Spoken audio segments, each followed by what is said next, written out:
My name is Scarlett Monroe. Some of you out there, you can call me the Bunker Girl. I'm the face behind CollapCast, the voice in the quiet when everything else goes dark. If you're listening, you're still here, and that means something. Stay with me.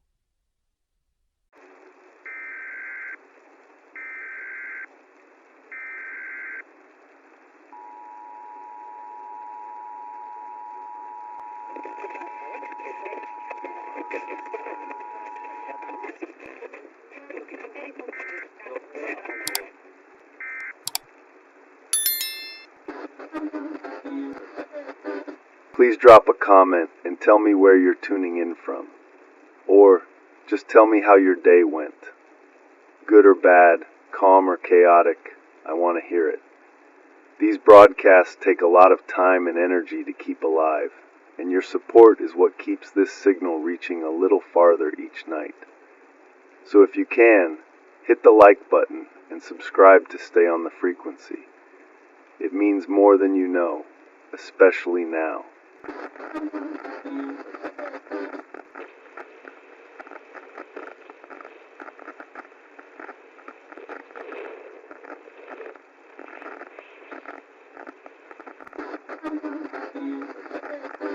This is Richard Sheridan. I used to sit under studio lights at CNN, reading from teleprompters, reporting from control rooms and conflict zones, explaining the world as it was presented to us in segments and schedules. I believed, at the time, that clarity came from proximity to power and access to information. Now I am somewhere very different. I am broadcasting from a small cabin tucked into the Appalachian Highlands of West Virginia, off any map that matters, living by daylight, weather, and the limits of my own hands. There are no producers here, no sponsors, no deadlines except the sun going down and winter coming back. I am broadcasting because what I saw did not end when I left the newsroom. It followed me here, the slow unraveling, the quiet failures, the distance between what was said and what was lived. This frequency is not commentary, it is record. As long as I can power this transmitter, I will keep speaking, not to persuade, not to rally, but to leave an honest account of how things fell apart and what remained after they did.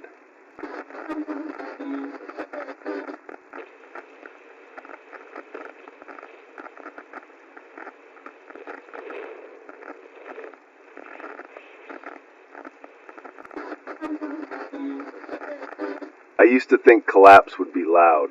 Sirens, fires, soldiers, crowds in the streets, something cinematic enough that even the most distracted anchor couldn't miss it. I was wrong. Collapse didn't begin with violence or chaos. It began with paperwork. It began quietly, politely, with websites that still loaded and phone menus that still thanked you for your patience. It began with forms you could still download, instructions that were still written in calm, reassuring language, and systems that technically existed but no longer functioned in any meaningful way. America didn't fall apart. It stalled. I remember the moment it first registered for me, though I didn't understand it then. I was still in a newsroom, still wearing makeup under hot lights, still speaking in that measured cadence meant to sound authoritative without sounding alarmist. We were running a segment on delays. That was the word we used. Delays. Social Security offices temporarily closed. That was the phrase. Temporarily. Always temporarily. DMV appointments booked months out. Veteran clinics rescheduling again and again with no firm dates, just apologies and automated messages. We treated it like a backlog problem, a staffing issue, a post-crisis hiccup that would smooth itself out. I remember dismissing it in my own mind as bureaucratic lag, government inertia, something dull, something unworthy of panic. I couldn't see that this was the first real stage of collapse, the stage where everything still exists on paper, but nothing works in practice. Government websites stayed online. You could still visit them. They looked official. Seals, flags, carefully chosen colors meant to convey stability. You could still log in, still reset passwords, still read FAQs that promised help was on the way. Phone systems still answered. A recorded voice would greet you warmly, tell you your call was important, guide you through menus that never led anywhere. Press 1 for this, press 2 for that, press 0 to return to the main menu, and then you would wait. People weren't denied services outright. That would have caused outrage. They were delayed into exhaustion, deferred into silence, moved from one queue to another until they gave up or aged out or died. That's the part I didn't understand at the time. Nothing was being resolved, but nothing was officially broken either. From a distance, it looked like governance. Up close, it felt like abandonment. I saw it in the faces of people I interviewed, seniors clutching folders thick with documents they'd been carrying for years, veterans who had learned to expect disappointment but not erasure, young parents trying to register births, enroll kids, apply for benefits, only to be told to come back later, always later. The word later became a kind of national lullaby. I went home after those days and still had everything I needed. Lights worked, water ran, groceries were full. My inconvenience ended when I left the story behind. The people in the story lived inside it. Now I live on the other side of that divide. Out here in the hills, there is no later. When a fence breaks, I fix it, not next week, not after a ticket number. I fix it because if I don't, the goats wander and something dies. When a goat gets sick, there is no hotline, no automated voice, no temporary closure. There is only a choice. Do nothing and watch it fade, or act with what I know and what I have. Decisions are immediate. Consequences are honest. That's the difference between real America and paper America. Paper America still talks. Real America works or it fails. I still receive letters from the Internal Revenue Service. The envelopes arrive like clockwork, stamped and serious, reminding me of obligations tied to a system that barely functions. The letters assume a world of processing centers, staffed offices, responsive agencies. They speak in confident language, as if certainty alone can summon capacity. The United States Postal Service still delivers them, though not always on time. Mail arrives in batches now. Days of nothing, then a small flood. Sometimes envelopes are torn, damp, handled too many times by too few people. I don't blame the carriers. They are stretched thin, running routes once covered by 2 or 3 workers. Amazon Prime used to mean something. 2 days. Reliability. Convenience sold as inevitability. Now it's a suggestion. Packages disappear, orders stall, tracking numbers freeze mid-journey like a lie that forgot how to finish. Walmart shelves empty in waves, not all at once. That would alarm people. Instead, it's specific things. 1 week it's infant formula, another it's over-the-counter medicine, another it's batteries. You learn to notice patterns. You learn to grab what you need when it's there, not when you need it. Pharmacies like CVS and Walgreens operate with skeleton crews. One pharmacist covering everything. Lines stretching down aisles, phones ringing unanswered. Prescriptions delayed, not because of shortages alone, but because there simply aren't enough people left to move them through the system. None of this happened overnight. That's the part people still struggle to accept.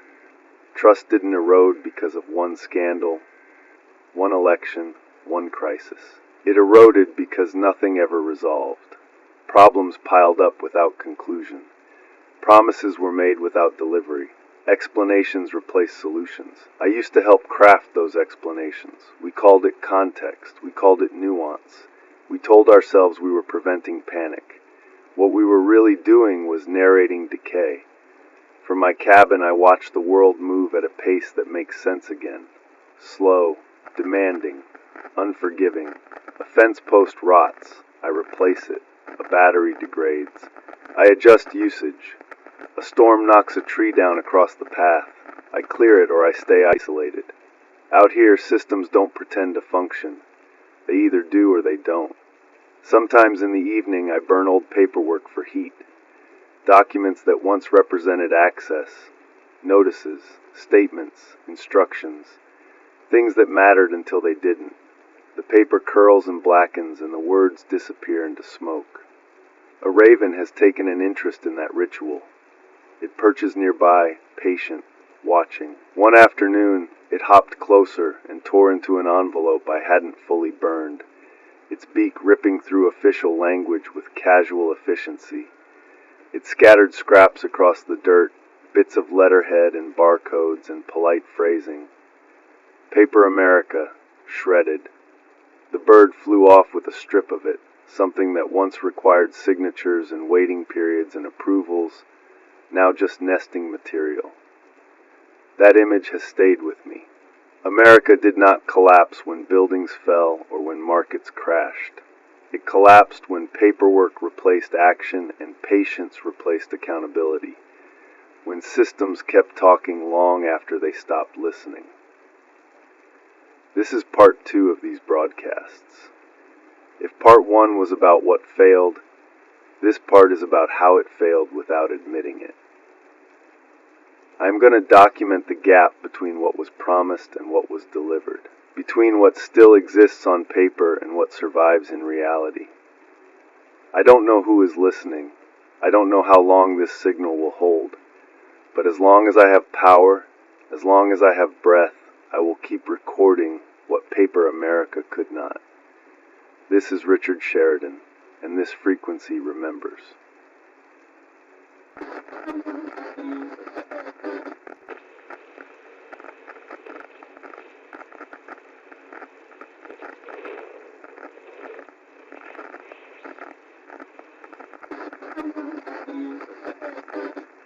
I want to be precise about this part, because it's where a lot of people misunderstand what happened.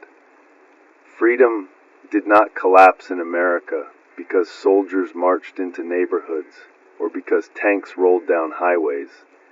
There were no mass roundups, no public declarations of martial law that everyone could point to and say, that's when it ended.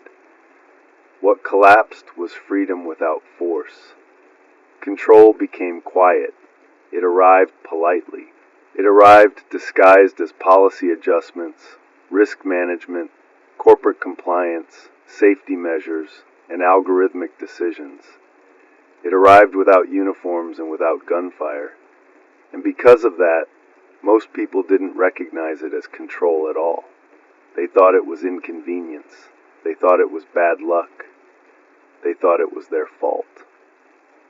I remember the first time I heard the phrase deplatforming used seriously inside a newsroom. It wasn't said with drama. It wasn't framed as censorship. It was discussed the way a doctor might talk about amputating a limb to save a patient. Necessary, clinical, regrettable but unavoidable. The conversation was never about truth. It was about risk. Risk to advertisers. Risk to partnerships. Risk to brand integrity. Risk to optics. Optics became a substitute for ethics. I sat in meetings where people debated whether a voice should be allowed to exist publicly, not based on whether it was factual, but on whether it created discomfort in the right places. We told ourselves we were preventing harm. What we were really doing was learning how to erase people without touching them.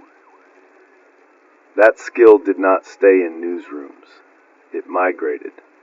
One of the earliest warning signs I missed was something called Operation Choke Point. At the time, it was framed as a regulatory effort, a way to prevent fraud, a way to discourage financial crime. That's how it was sold, and that's how we reported it. I read the briefing notes. I repeated the talking points. Here is what it actually was. Operation Choke Point was a method of control that required no new laws and no trials. Banks were quietly pressured to sever relationships with certain clients deemed undesirable. No charges, no convictions, just classification, high risk. That label was enough. Once a bank decides you are high risk, your accounts close, your credit lines vanish, your ability to transact disappears, and you are given no explanation that can be challenged. No courtroom, no appeal, just a letter and a deadline. At first, it was limited to specific industries. That's how it always starts. Then the definition of risk expanded. I used to dismiss the stories that came in through emails and messages. People saying they couldn't rent an apartment anymore because background checks flagged them for vague reasons. Business owners saying their payment processors dropped them overnight. Insurance policies canceled quietly, without misconduct, without claims. I chalked it up to anecdote. That was my failure. What I didn't see was the pattern. Control doesn't announce itself. It normalizes itself. Environmental, social, and governance scoring entered the corporate world as a way to measure responsibility. That was the pitch. ESG, 3 letters that sounded benign, even noble. Environmental, social, governance. At first, it applied to corporations, then to suppliers, then to partners, then to vendors. And finally, without ever being formally declared, it bled into individuals. Not officially, not publicly, just practically. If your business did not align, it lost access. If your views caused discomfort, you became risky. If your behavior triggered an algorithm, your options narrowed. No one banned you. You just stopped working. Visa transactions declined for reasons no one could explain. PayPal accounts frozen pending review. Square accounts terminated for violations that were never specified. Credit scores became a moral judgment, not a financial one. People obsessed over those numbers the way earlier generations obsessed over reputation. One bad mark and doors closed, not loudly, quietly. I remember covering stories about people who couldn't understand why they were suddenly unbanked. We framed them as isolated cases. We used phrases like unintended consequences. They were neither unintended nor isolated. From where I sit now, the contrast is almost painful. Out here, trust is personal again. Barter doesn't care about your opinions. Eggs are eggs. Diesel is diesel. Labor has value because someone can see it done. I've traded a day repairing a neighbor's roof for supplies I couldn't get anymore. I've exchanged fresh eggs for fuel siphoned carefully from a generator that only runs when it must. No scorecards, no profiles, just mutual need and shared risk. That kind of freedom doesn't scale, which is exactly why it scares systems built on abstraction. When I step outside at night, sometimes I catch deer standing at the tree line, perfectly still, watching, waiting. They don't run unless they must. They don't announce themselves. They survive by noticing changes early and adapting without panic. People lost that skill. We waited for permission. We waited for instructions. We waited for someone to tell us it was happening. Soft control works because it convinces you nothing is wrong until everything is gone. I am documenting this because I was part of the machine that normalized it. I helped explain it away. I helped reassure people that this was progress, not contraction. Part 2 of these broadcasts is about that quiet narrowing, about how freedom didn't vanish in a single moment, but thinned until most people didn't notice it slipping through their fingers. I don't know how much longer barter will hold. I don't know how long trust can survive without systems to protect it. But I know this. When control arrived without force, most people welcomed it. And by the time they felt it tighten, there was no one left to appeal to. This is Richard Sheridan. And this frequency remembers what silence sounds like before it becomes permanent.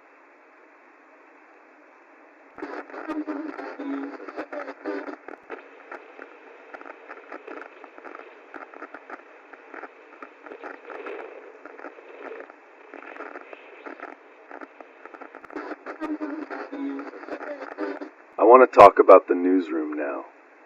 Not the version people imagine, not the dramatic one with shouting matches and conspiracies whispered in hallways, but the real one. Fluorescent lights, timers counting down, producers speaking calmly into headsets, screens everywhere, all showing slightly different versions of the same reality. I'm not angry when I talk about this. Anger clouds memory. I want to be precise. The CNN newsroom in Atlanta ran on choreography. That's the word that fits best. Every movement was timed. Every sentence had a place. Teleprompters scrolled at a speed calibrated to the anchor's cadence.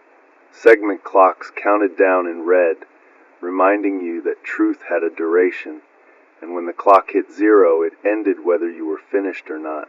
Control rooms were quiet in a specific way, not silent, but disciplined. Low voices, short phrases, ready cues. Wrap it up. Toss to package. We're heavy. Take the out. No one ever said don't tell the truth. That's important. Truth wasn't censored outright. It was softened, delayed, reframed, buried under context, and then buried again under something more interesting. I remember infrastructure reports that never made it to air. Not because they were false, but because they were dull. Crumbling bridges don't trend. Failing water systems don't spike engagement unless they explode. We'd pitch them, research them, sometimes even script them, and then they'd get cut because something shinier broke elsewhere. Food insecurity stories went through a particular kind of editing. The numbers were always there, but the tone was adjusted. Temporary, localized, words chosen carefully to avoid alarm. We were told to be responsible. Responsible meant reassuring. Supply chain disruptions were framed as hiccups, bottlenecks, transitory issues. I said those words myself, looking straight into the camera, believing that I was calming people rather than misleading them. I didn't understand yet that reassurance without resolution is just a slower form of betrayal. Inside the newsroom, information moved fast. AP wires fed into terminals non-stop. Reuters alerts chimed quietly, each one a potential story competing for attention. Producers triaged reality the way emergency rooms triage patients, not based on severity alone, but on survivability and optics. Times Square screens looped headlines endlessly, the same phrases repeated until they lost meaning.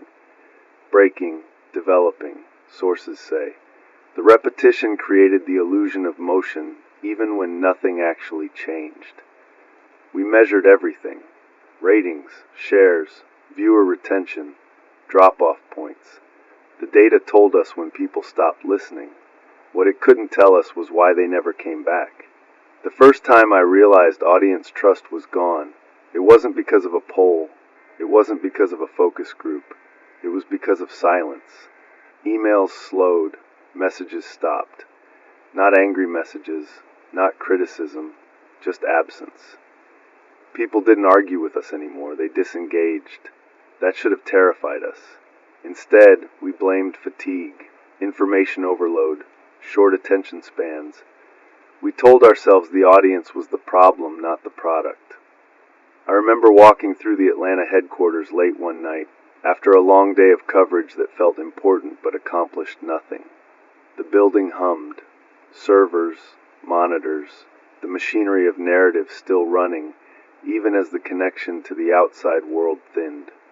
I thought about how much effort went into making things sound smooth. Now I sit alone in a cabin with none of that.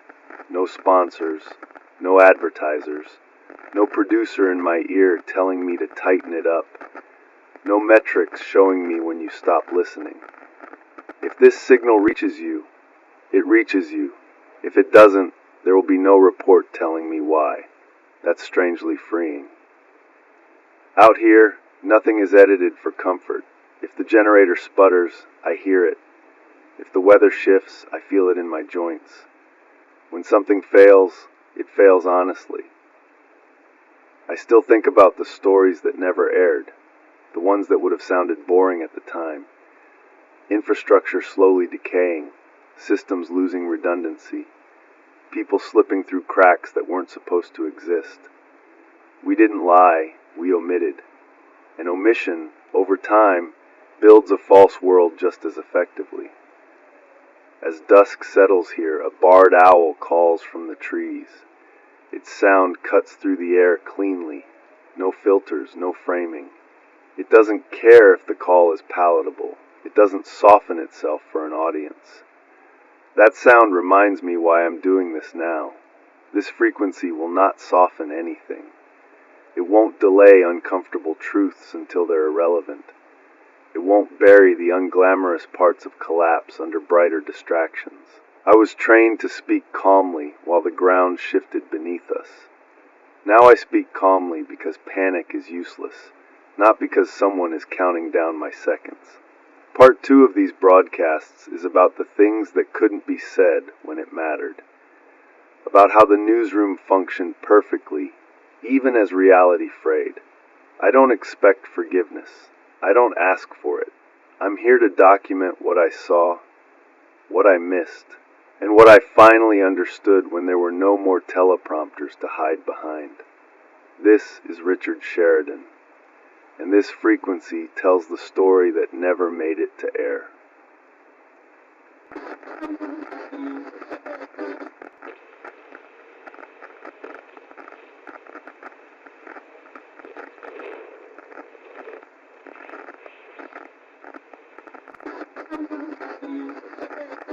I used to think of the electrical grid as infrastructure. Steel, copper, lines on a map, something engineers worried about and politicians mentioned only after storms. I was wrong about that too. The grid was never just infrastructure. It was emotional architecture. It shaped how people felt long before it changed how cities functioned. You could see it in behavior before you ever saw it in blackouts. People stopped planning evenings. Dinner plans became tentative. Movies were paused instead of started. Laundry waited. Phones stayed charged just in case. Alarms were set with a quiet doubt underneath them, because waking up assumed the power would still be there. Light stopped being assumed. That's when the grid began to fail in a way that mattered. Rolling outages were introduced as management tools. Temporary measures, load balancing. Those were the phrases. They sounded technical, neutral, responsible. What they really did was train people to expect interruption. Once you expect interruption, you stop trusting systems. Once you stop trusting systems, you begin shrinking your life. I remember covering storms where power never fully returned. The headlines were dramatic for a day or two, then moved on. Crews restored service to priority areas. Maps showed progress in green and yellow and red. But in the quieter neighborhoods, the lights stayed out longer. Sometimes weeks, sometimes months. Those stories were hard to keep alive in the news cycle. There was always another disaster, another crisis, another breaking banner. But the people living inside those outages didn't move on. They adapted downward. I covered the Texas freeze when it happened. I stood in warm studios explaining grid interdependence while people burned furniture to stay alive. The explanations came easily. Isolated grids, demand spikes, weather anomalies, all technically true. What we didn't say clearly enough was that the system had no slack left. California brownouts were framed as environmental trade-offs, necessary sacrifices. Appalachian winter outages were treated as rural inconveniences, places people expected to be uncomfortable anyway. Each event was explained as separate. They weren't. They were rehearsals. The electrical grid is made of transformers, substations, and transmission lines. Simple components stretched across enormous distances. Transformers step voltage up and down so power can travel efficiently. Substations route electricity where it needs to go. Maintenance keeps everything from overheating, corroding, or failing under load. That maintenance is boring. It doesn't photograph well. It doesn't trend.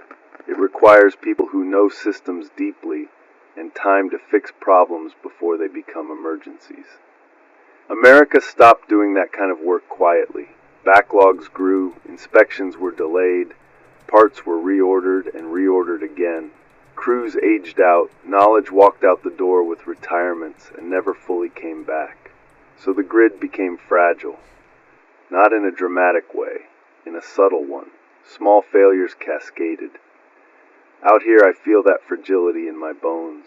My solar setup is modest, panels angled carefully to catch winter light. Batteries that hold enough for essentials if I'm disciplined. Discipline matters more than capacity. I learned that the hard way. I ration power the way previous generations rationed food. Refrigeration only when necessary. Lights off when not needed. Devices charged in windows of opportunity. The Honda generator sits in the shed like a last resort. Reliable, loud, honest. When it runs, everything else listens. Fuel becomes time. Time becomes choice. Extension cords scavenged from Lowe's snake through the cabin, each one a reminder of how temporary modern comfort really is. Duracell batteries are stored like valuables, rotated carefully, never wasted. When power is truly gone, silence is different. It isn't peaceful at first. It's unsettling. The absence of hum. No distant traffic noise. No transformers buzzing. No refrigerators cycling. The world feels suddenly exposed. Coyotes howl louder during those moments. Or maybe I just hear them more clearly. Their calls stretch across the hills, unchallenged by human noise. They sound confident, adapted, as if they understand something we forgot. That sound reminds me that the grid wasn't just about electricity. It was about reassurance. About knowing that when you flipped a switch, something would respond. When that response becomes uncertain, anxiety fills the gap. People snapped at each other more during outages. Patience thinned. Small inconveniences felt personal. You could feel it in grocery stores, in traffic, in voices raised over nothing.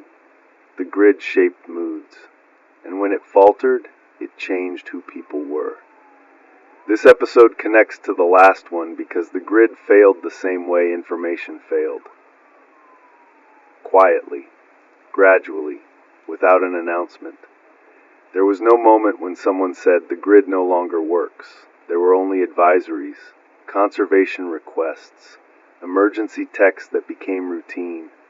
Paper America kept assuring people that power would be restored. Real America learned to live without certainty. Part 2 of these broadcasts is about those emotional shifts. The way systems train people to expect less and call it resilience. I sit here now, with the last light of the day fading, watching shadows stretch across the floor. I'll turn on a lamp for a while. Then I won't. Not because I can't, but because I choose not to. That choice matters. The grid didn't just fail. It taught people to accept darkness in small doses until darkness felt normal. I'm documenting this because once you forget what constant light felt like, you stop asking why it's gone. This is Richard Sheridan, and this frequency remembers the moment the light stopped feeling permanent.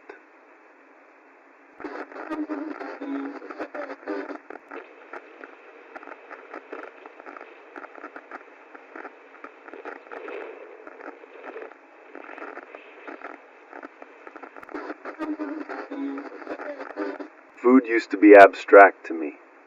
It was something discussed in charts and segments, percentages, supply chains, inflation baskets. I reported on shortages while still ordering takeout on the way home. I spoke seriously about rising prices while scrolling menus, deciding between convenience and indulgence. Food existed at a distance then. It was assumed. That distance disappeared before most people noticed it was shrinking. I remember covering early shortages with the same tone we used for everything else. Calm, analytical, reassuring. We said distribution issues. We said seasonal fluctuations. We said temporary constraints.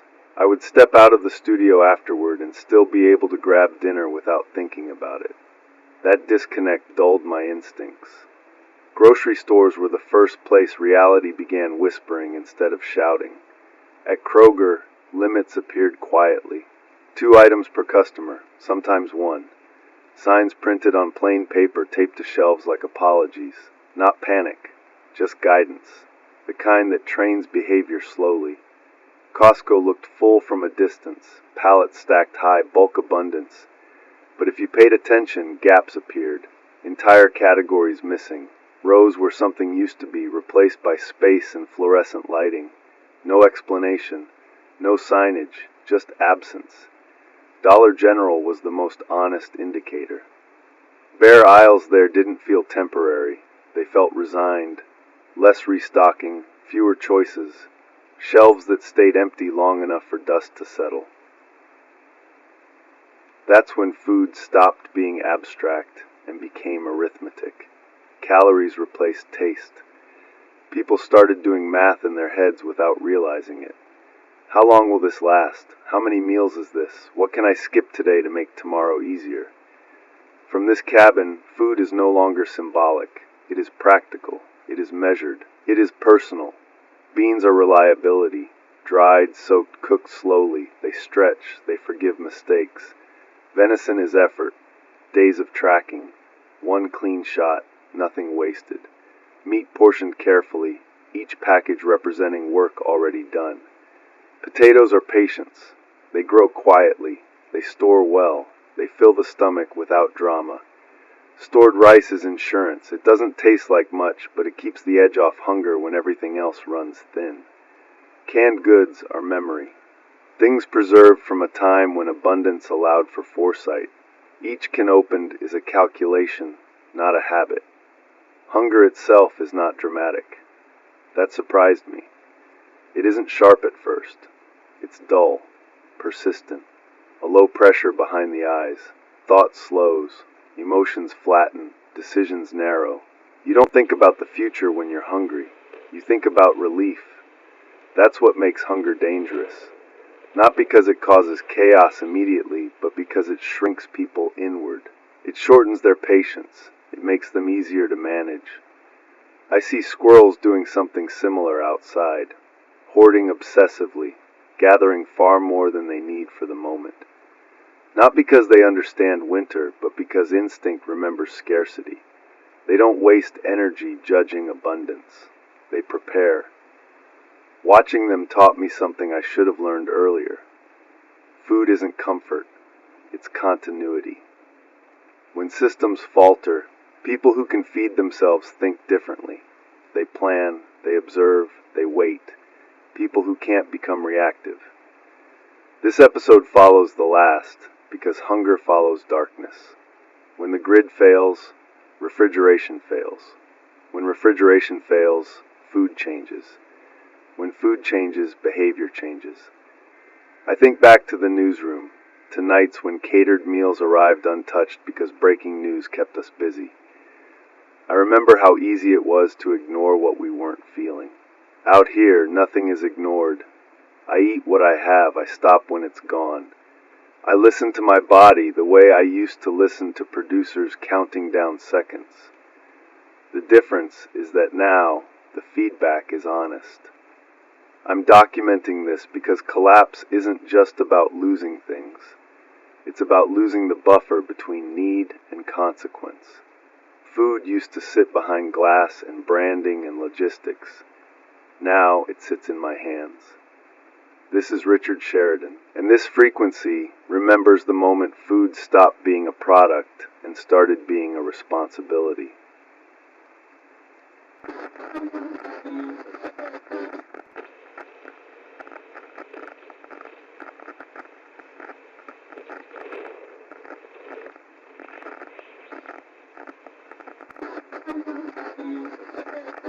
I want to talk carefully about this part because it's easy to get it wrong.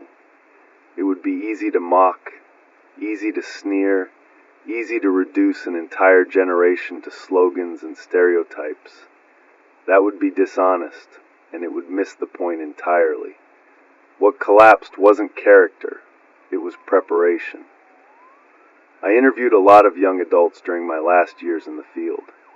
Not angry interviews, not confrontational ones, just conversations. People in their 20s and early 30s who had done exactly what they were told to do. They went to school, they took on debt, they chased credentials, they stayed connected, and they were exhausted. They were carrying student loans that never seemed to shrink. They lived with persistent anxiety that had no clear source, only a constant sense that they were behind. Employment was fragile.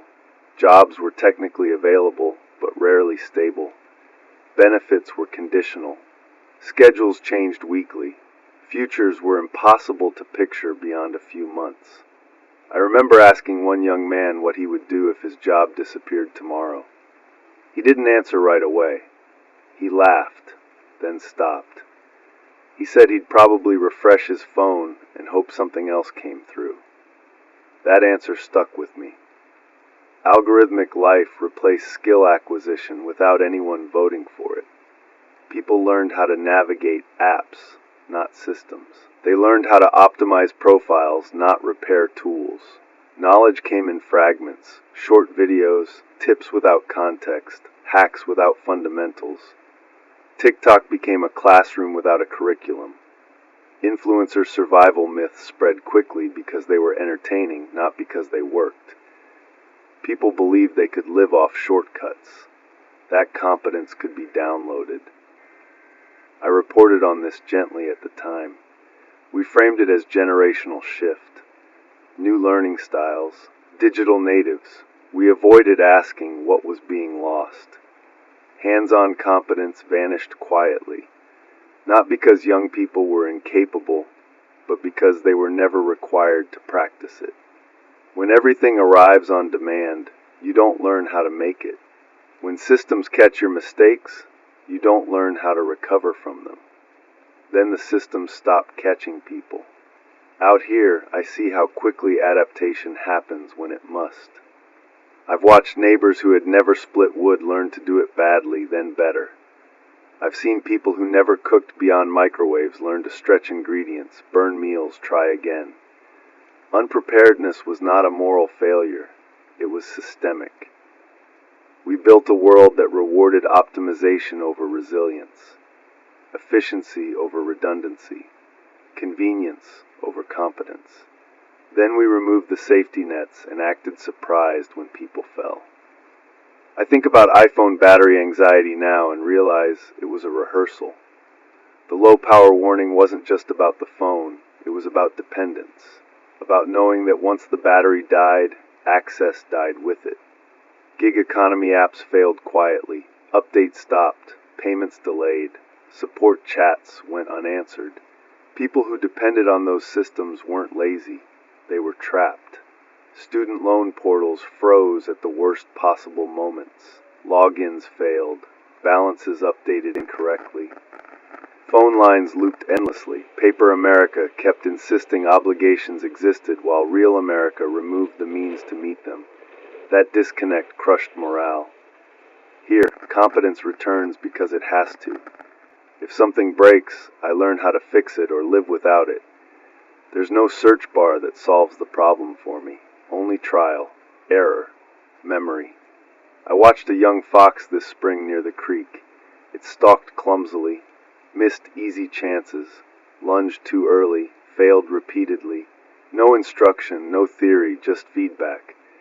By the end of the week, it moved differently, quieter, patient, learning written directly into muscle. That's how adaptation actually works. This episode follows the last because hunger reveals skill gaps. When food becomes personal, ability matters. When systems fail, abstraction dies. I'm documenting this because blaming the unprepared misses the truth. The system prepared them for something that no longer exists. If there is hope, it lies in how fast people relearn when fantasy collapses.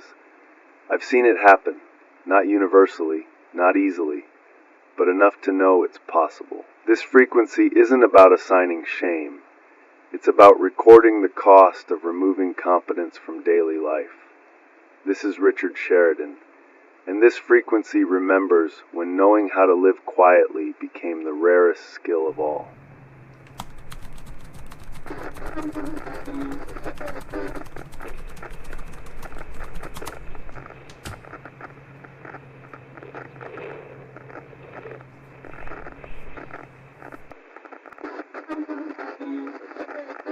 Money didn't disappear all at once. That's the mistake people make when they imagine collapse. They picture currency becoming worthless overnight, bills blowing through streets, markets freezing in a single dramatic moment. That didn't happen here. What happened was quieter, slower, and much more confusing. Money lost meaning before it lost existence. People still had dollars. Accounts still showed balances. Statements still arrived. But those numbers stopped translating cleanly into real things.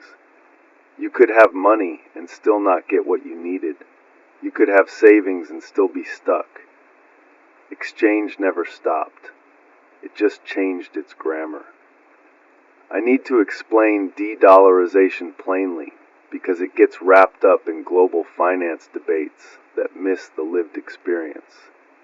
De-dollarization at the international level meant other countries trading without the United States dollar as an intermediary. That mattered, but it wasn't what people felt first. What people felt was local. The dollar didn't fail because the world rejected it. It failed because trust fractured at ground level. People stopped believing that money guaranteed access. When that belief cracks, currency becomes just paper and pixels. I covered Wall Street panics years ago. I stood in front of screens showing plunging numbers talking about confidence, liquidity, and market psychology.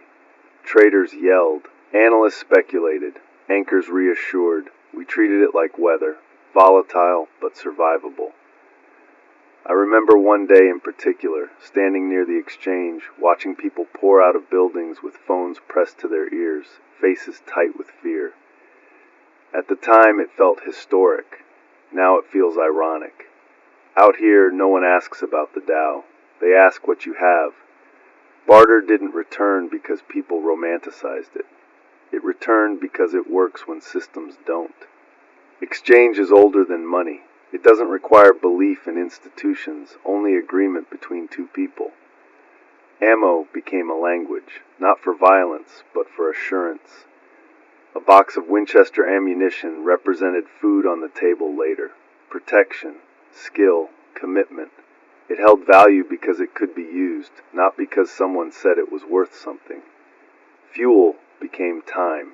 Diesel wasn't just fuel, it was heat, transport, power. A gallon meant the generator could run a little longer. A chainsaw could cut more wood. A vehicle could make one more necessary trip. Diesel cans were handled carefully, measured precisely, never wasted. Coffee surprised me. Folgers became a kind of currency, not because it was essential, but because it was familiar. Comfort mattered. In a world stripped down to function, small rituals gained weight. A scoop of coffee meant normalcy for a few minutes. That had value. Labor was the most honest exchange of all. A day repairing a fence for a sack of potatoes. An afternoon splitting wood for fuel. Skills spoken in action, not resumes. You could see what you were getting. You could judge effort. There were no abstractions. Money abstracts labor. Barter reveals it. I had to relearn how to negotiate without numbers, not aggressively. Respectfully, clearly. What do you need? What do I have? What feels fair? Fairness became a living concept again, not a line item. This didn't feel like progress. It felt like regression at first, like something primitive. Then I realized it wasn't backward. It was foundational. Back when I was reporting on financial systems, we talked endlessly about confidence. Markets ran on confidence. Currency required confidence. Institutions depended on confidence. Out here, confidence is replaced by verification. You don't trust someone because a system tells you to. You trust them because they show up, because they do what they say, because their work holds. That kind of trust is slower to build, but harder to break. I've watched people struggle with this shift. Those who were comfortable navigating apps and accounts felt lost when those interfaces vanished.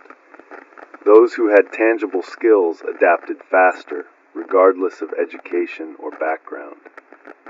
This episode follows the last because unpreparedness meets reality here. When systems that managed exchange fail, competence matters, communication matters, reputation matters. I've seen deals fall apart because someone overreached. I've seen others strengthen because fairness was honored. Barter is a language, and like any language, it reflects character. The wildlife understands this instinctively. Crows gather near the clearing sometimes, intelligent, observant. I've watched them trade shiny objects among themselves. One brings something, another inspects it. Exchanges happen without ceremony. No currency, no hoarding, just utility and curiosity. They don't need money to understand value. Neither did we once. I'm documenting this because when money lost meaning, many people mistook that for the end of exchange. It wasn't. It was the end of abstraction. Part 2 of these broadcasts is about rediscovering older systems under modern pressure, about how people rebuilt meaning one transaction at a time. I don't know how long this phase lasts. Barter scales poorly. It requires proximity. It requires trust. It frays under stress, but for now it works because it's real. The dollar promised access. Barter delivers effort. That difference changed everything. This is Richard Sheridan, and this frequency remembers when value stopped being printed and started being proven.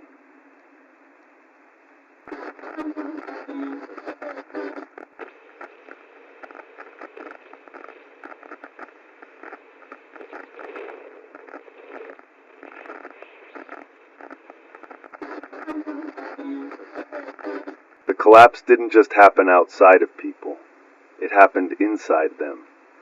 That part was harder to see, harder to measure, and easier to dismiss until it was everywhere. Before systems failed completely, minds did. Not in dramatic ways, not all at once, but through exhaustion.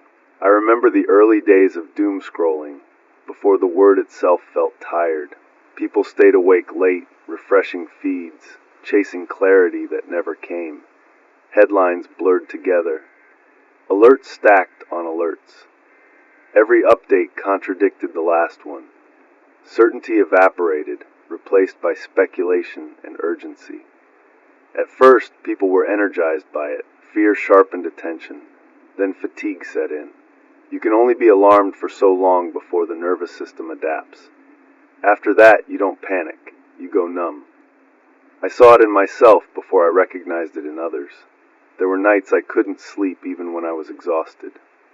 I would lie awake replaying segments I had delivered, questions I hadn't asked, angles I had accepted too easily. Regret is a strange thing. It doesn't shout, it waits, it shows up when everything goes quiet. I felt guilt for not speaking sooner, not forcefully, not clearly. I told myself I had been professional, responsible, balanced. Those words felt thinner each time I repeated them. Back then, I still believed awareness would lead to action, that if people knew enough, something would change. What I didn't understand was that people were already overloaded. More information didn't help. It just added weight. Social media platforms stayed online long after they stopped being useful. They ran like abandoned malls. Lights on, doors open, nothing inside that mattered. Feeds filled with recycled outrage, recycled hope, recycled despair. Meaning drained out, leaving motion without direction. People kept posting because stopping felt like vanishing. I stopped posting when I realized I was using noise to avoid thinking. Out here, the psychological break came later, but it came cleanly. When I first arrived, I tried to carry everything with me mentally. Every story, every warning, every what if. That didn't last. The land doesn't allow it. Hunger, cold, and fatigue strip excess thought quickly. Routine saved me. Feeding animals in the morning anchored time. Goats don't care about my regrets. Chickens don't wait for my mood to improve. Wood still needs chopping. Water still needs hauling. Those tasks returned me to the present when my mind tried to drift backward. Broadcasting became another form of routine, not performance, practice. Saying things out loud organizes them. Naming fear reduces it. Speaking honestly, even into uncertainty, steadies the mind. There are still nights when sleep comes slowly. I wake to the sound of wind against the cabin or ice cracking along the creek. In those moments, guilt resurfaces, but it doesn't dominate. It sits beside the work still left to do. That's the difference between regret and responsibility. The psychological break wasn't madness. It was overload without release. People were asked to care endlessly without agency, to absorb crisis after crisis without tools to respond. Eventually, the mind protected itself by disengaging. Numbness isn't apathy, it's self-defense. I see that now. Snowfall helps me remember that. When snow comes, it resets the world. Old tracks disappear, edges soften, sound changes. The land looks simpler than it is. Problems don't vanish, but they pause. You are allowed a moment to breathe. People needed that kind of reset and never got it. This episode follows the last because when exchange systems collapse, psychological strain spikes. Barter requires trust. Trust requires presence. Presence requires mental stability. Without it, nothing holds. I'm documenting this because collapse isn't just material. It's neurological, emotional, cognitive. When people lose their internal bearings, rebuilding anything else becomes impossible. If these broadcasts do anything, I hope they slow the noise. I hope they give shape to feelings people have been carrying without language. I don't promise comfort, I promise clarity. This is Richard Sheridan, and this frequency remembers the moment when surviving meant learning how to feel again without being consumed.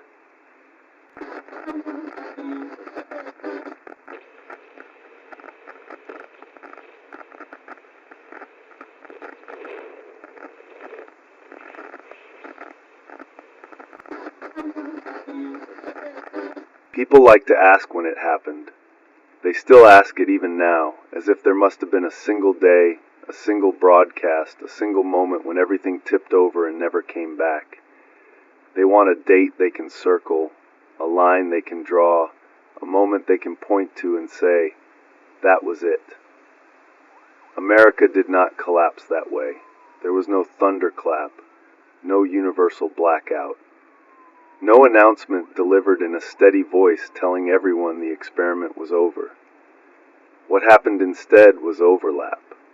Timelines stacked on top of each other, slightly out of sync, each one weakening a different part of the structure. By the time anyone noticed the pattern, the damage had already compounded. Economic decline came first, but quietly. Not the dramatic kind people expect. Not bread lines overnight or empty vaults. It arrived as stagnation. Wages that stopped moving while costs crept upward. Savings that shrank without being spent. Jobs that existed but no longer carried security. People adapted to that without realizing what they were giving up. Second jobs became normal. Side hustles were celebrated. Exhaustion was reframed as ambition. Then trust began to collapse. Not trust in one institution, but trust in the idea that institutions corrected themselves. Scandals came and went without consequence. Promises were revised instead of fulfilled. Accountability became performative. People argued fiercely about personalities while systems slipped further out of reach. Infrastructure decay ran underneath it all like rot in a foundation. Bridges stayed open long past their inspection dates. Repairs were announced, delayed, re-announced, then quietly deprioritized. You could drive across them every day and feel the vibration, the slight unevenness, the sense that something was wrong but not urgent enough to stop traffic. Hospitals lost redundancy before they lost doors. Emergency rooms stayed open with fewer staff, longer waits, thinner margins. Care became triage by default.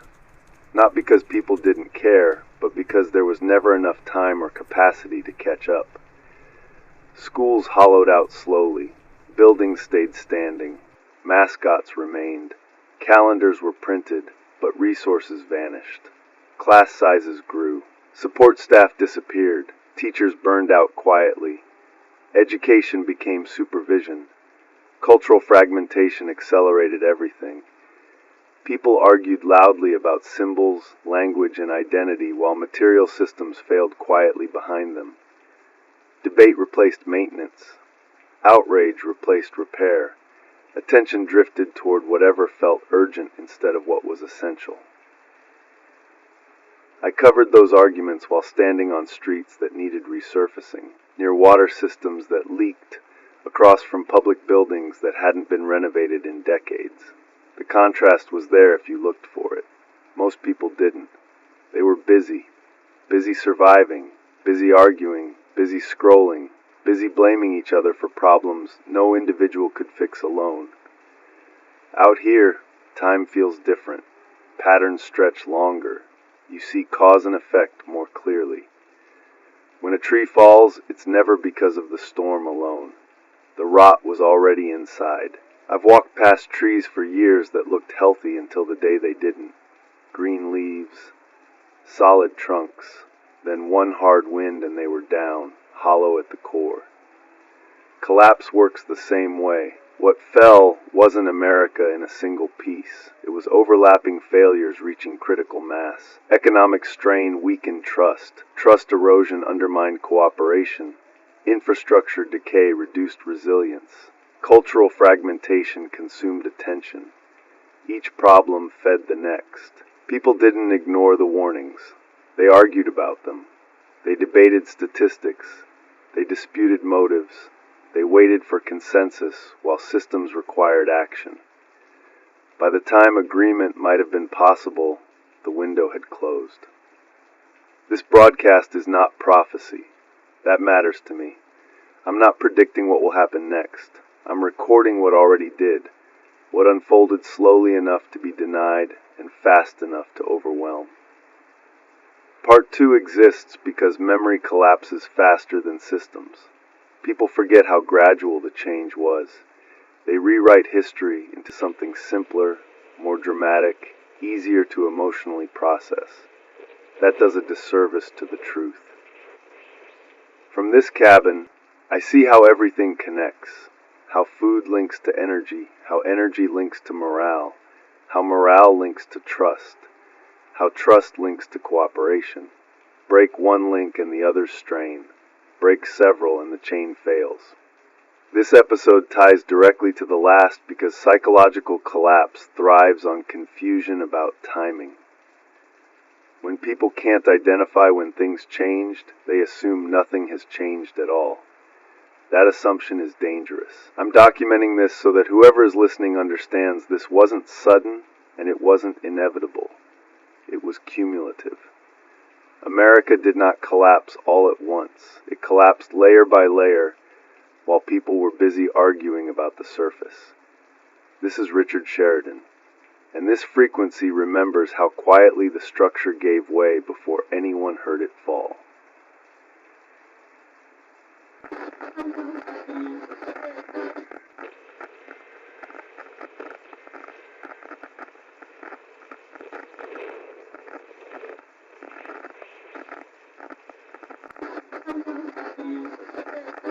This frequency is not entertainment. I need to say that plainly, without flourish, without irony, without the pacing I was trained to use to hold attention. If you are listening for comfort, for distraction, for something to fill the hours while you wait for sleep, that may still happen. But it is not the purpose. This frequency is the record. I spent years speaking into cameras where every word was weighed for impact, for liability, for alignment. I learned how to sound calm when things were not calm. I learned how to explain instability as transition, failure as challenge, collapse as adjustment. I am finished doing that. What I have spoken in these broadcasts is not a story arc. It is not a thesis meant to persuade. It is not a warning designed to provoke action or fear. It is documentation of what I witnessed, what I participated in, what I failed to say when it mattered, and what I now live inside. I have described how America continued to exist on paper long after it stopped functioning in practice, how control became quiet, how systems learned to deny access without force, how newsrooms learned to soften reality until it passed unnoticed, how the grid shaped emotion before it shaped cities, how food became personal, how unpreparedness was systemic, not moral, how barter replaced abstraction, how the mind broke under constant alarm, how collapse did not arrive all at once, but accumulated while people argued. None of that is speculation. It is memory. I sit alone now in a cabin that is smaller than the apartments I once complained about.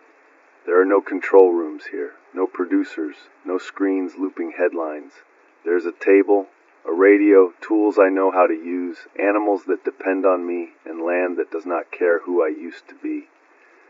Isolation changes the shape of responsibility. When there is no audience guaranteed, no feedback, no metrics, you speak differently. You listen more closely to your own conscience. You weigh whether a sentence is worth the energy it takes to say it. Silence becomes something you respect, not something you rush to fill. There are days when I do not hear another human voice at all. I mark time by routine, feeding animals, checking water, adjusting panels, watching the sky, broadcasting when conditions allow. That repetition steadies me. It also clarifies something I did not understand before. Truth is not something you deliver once and move on from. It is something you carry, something you return to, something you maintain like any other system. When neglected, it degrades.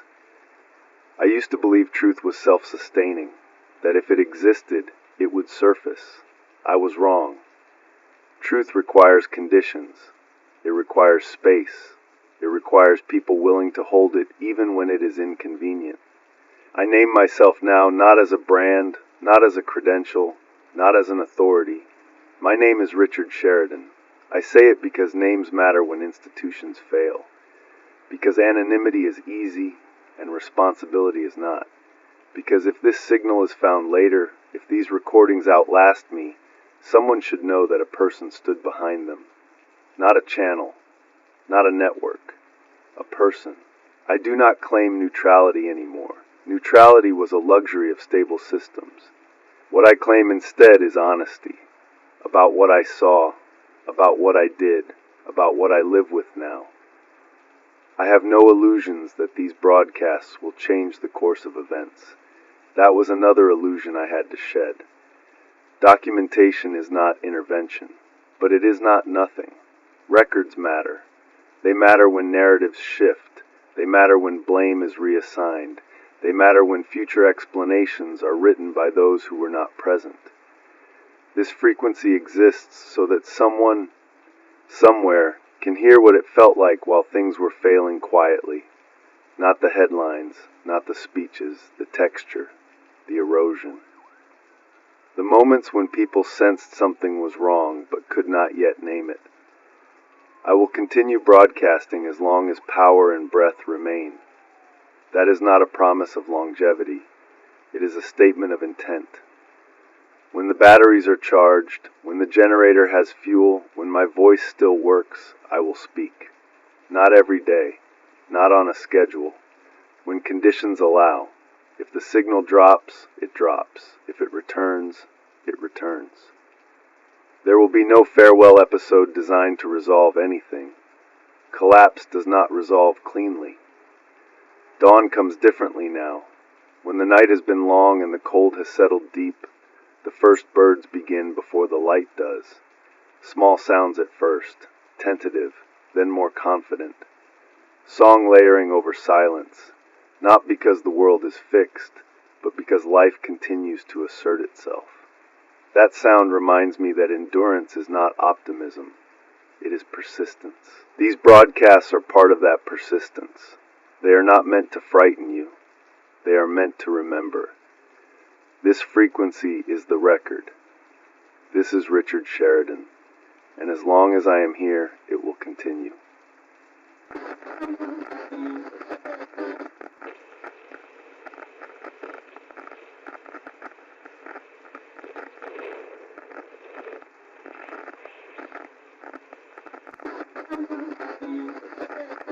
There used to be an ending.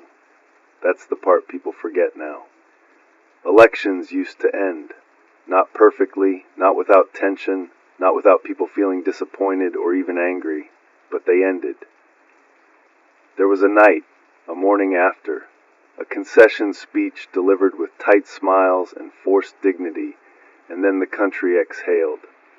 The losing side absorbed the blow, the winning side celebrated briefly, and life moved on. I covered those endings.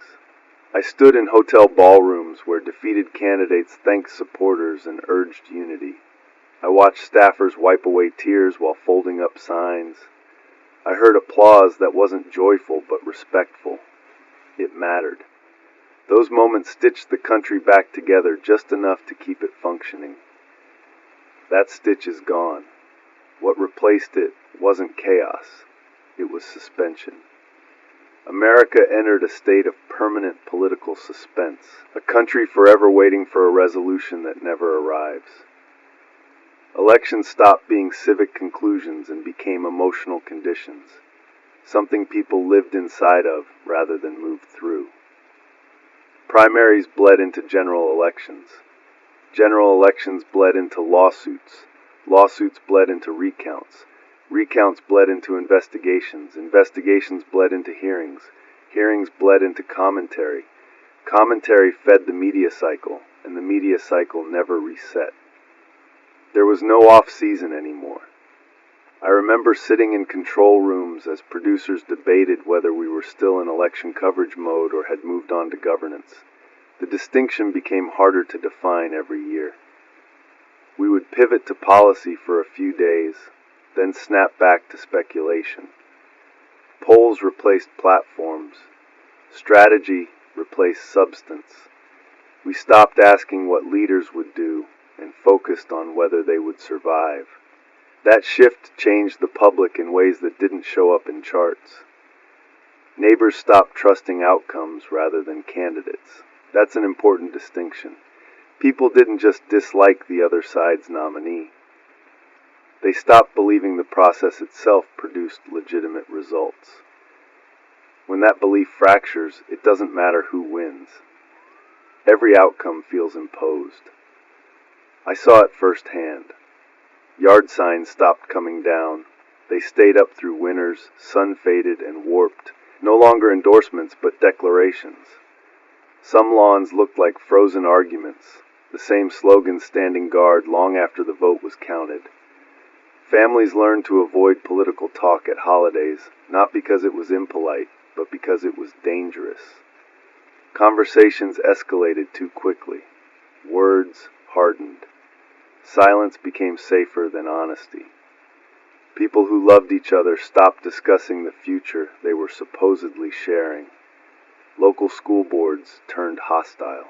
Meetings that once debated budgets and bus routes became ideological battlegrounds. Parents shouted at volunteers.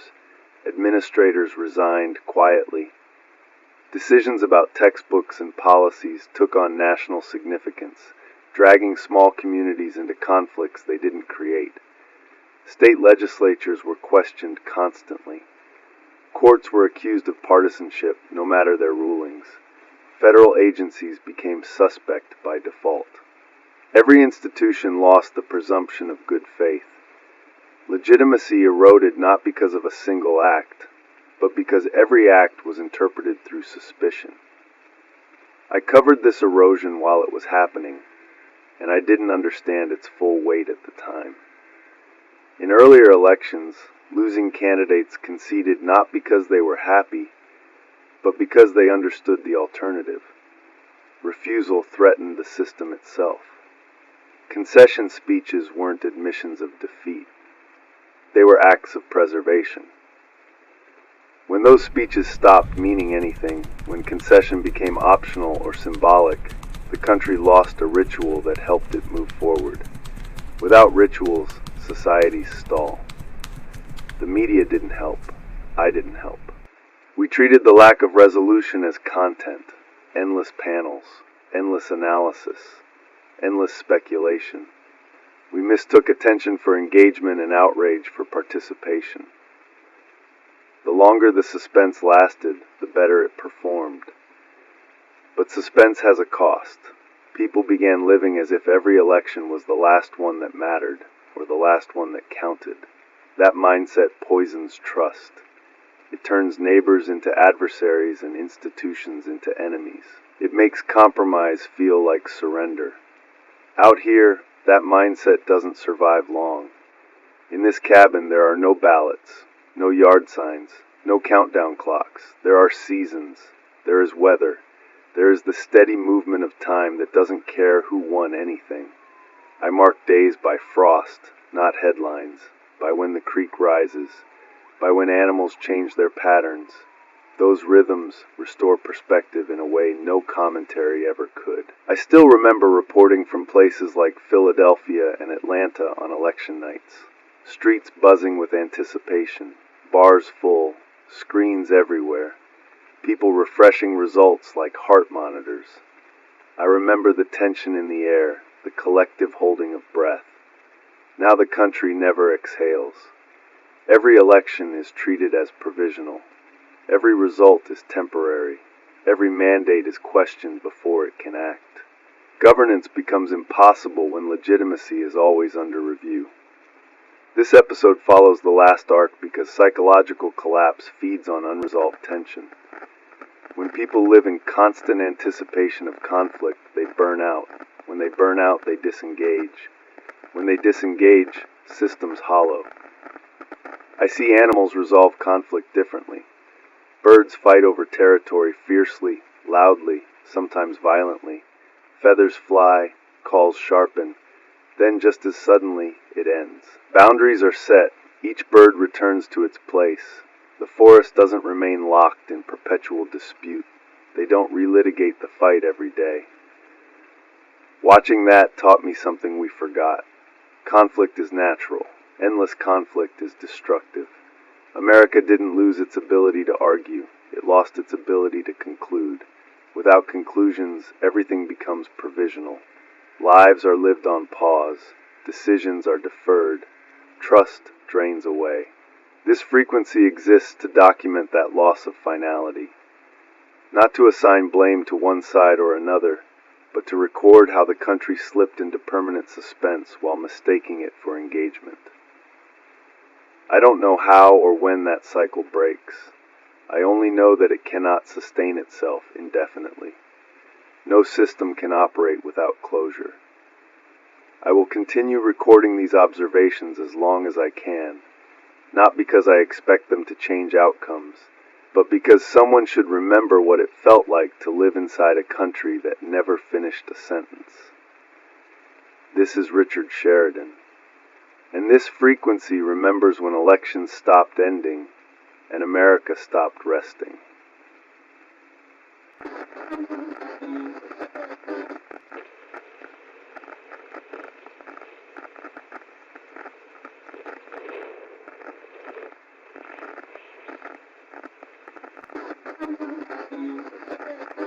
Law used to be something you argued about inside a shared frame. You could disagree with a ruling, protest a decision, even campaign to change a statute. But beneath all of it, there was an assumption that the law itself was real, fixed, and binding. It existed outside your identity. It applied whether you liked it or not. That assumption collapsed quietly. The laws are still written. The books still exist. The buildings still stand. But the shared belief that law is neutral, enforceable, and legitimate fractured into pieces, and each group picked up only the fragments that suited them. I watched this happen in real time. At first, it was language. That's always how it begins. In the newsroom, we spent more time debating adjectives than facts. Was an indictment historic or unprecedented?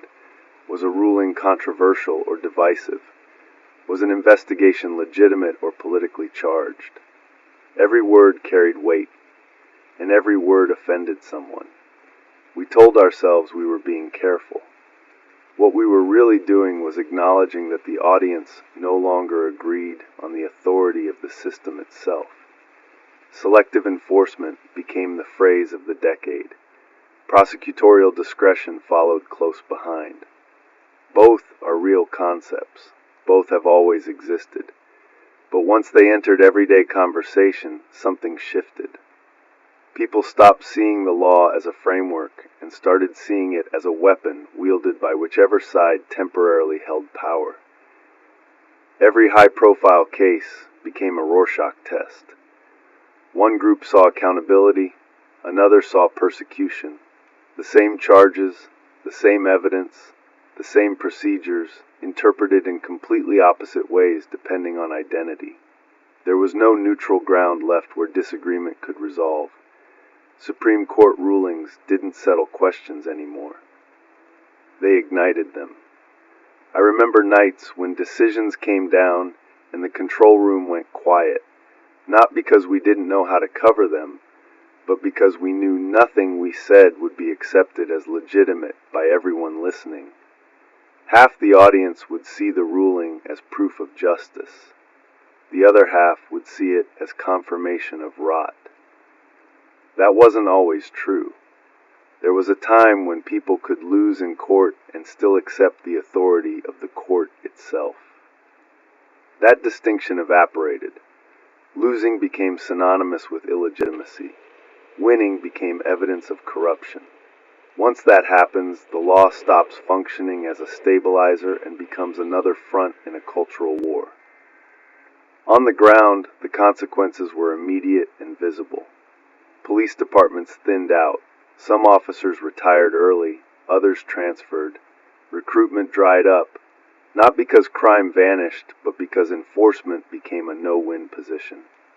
Every action was scrutinized, politicized, second-guessed. Inaction was condemned. Action was condemned harder. Response times stretched. Courts backed up. Dockets overflowed. Hearings were postponed again and again. Cases that once took months dragged on for years. Justice delayed stopped feeling like justice at all. It felt theoretical. People stopped reporting crimes, not because they didn't care, but because they didn't trust the outcome. They didn't believe the system would protect them, or punish the offender, or even remain consistent from one week to the next. Reporting became risk without reward. That's when self-interpretation took over. People began deciding which laws mattered based on tribe, not text, which rulings counted based on who benefited, which enforcement actions were valid based on whether they aligned with belief. Legality became subjective. That is the moment law loses its power. Out here, that kind of ambiguity doesn't survive. In this cabin, rules are enforced by consequence, not authority. If I leave food unsecured, animals take it. If I neglect maintenance, systems fail. If I misjudge weather, I pay for it physically. There is no appeal, no reinterpretation, no press release. Cause and effect are immediate. I'm not romanticizing it. It's harsh, but it's honest. Back in civilization, consequence became abstract, delayed, negotiable, enforceable sometimes, ignored others. Once people sense inconsistency, they stop internalizing rules. Compliance becomes optional, conditional, strategic. That's not how law works, or worked. I remember covering political investigations where the legal details were less important than the reactions. The story wasn't what happened. It was how people felt about what happened. That inversion was subtle, but fatal. Law requires a shared agreement that outcomes matter even when they hurt. Without that agreement, statutes become suggestions and rulings become opinions. The system kept moving anyway. Agencies issued statements, Courts released opinions. Legislatures passed bills. On paper, everything functioned. In practice, legitimacy leaked out. You could feel it in everyday interactions. Store owners locking doors earlier. Neighborhood disputes escalating faster. People filming encounters instead of resolving them. Trust outsourced to recording devices because shared norms were gone. This episode follows the last because permanent political suspense destroys legal consensus. If every election feels unresolved, every appointment feels suspect. If authority is always questioned, enforcement becomes impossible. I saw animals experience something similar once. A pecking order broke down briefly among a group of birds near the cabin. The usual dominant one was injured. The others didn't know how to respond. There was chaos for a short time. Squabbles everywhere. Food contested endlessly. No one ate properly. Then a new order emerged. Not because it was fair, but because it was necessary. Nature doesn't tolerate ambiguity for long. Human systems do. And when they do, they decay from the inside. I am documenting this not to argue which laws were right or wrong, but to record the moment when agreement itself vanished.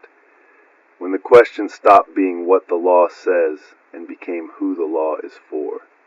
That is a far more dangerous fracture than any single ruling. This frequency exists to remember when law remained on the books but left the hearts of the people it governed. I will continue documenting as long as I can because systems don't collapse when laws disappear. They collapse when belief in law does. This is Richard Sheridan. And this frequency remembers when the rules stayed written, but no longer agreed upon.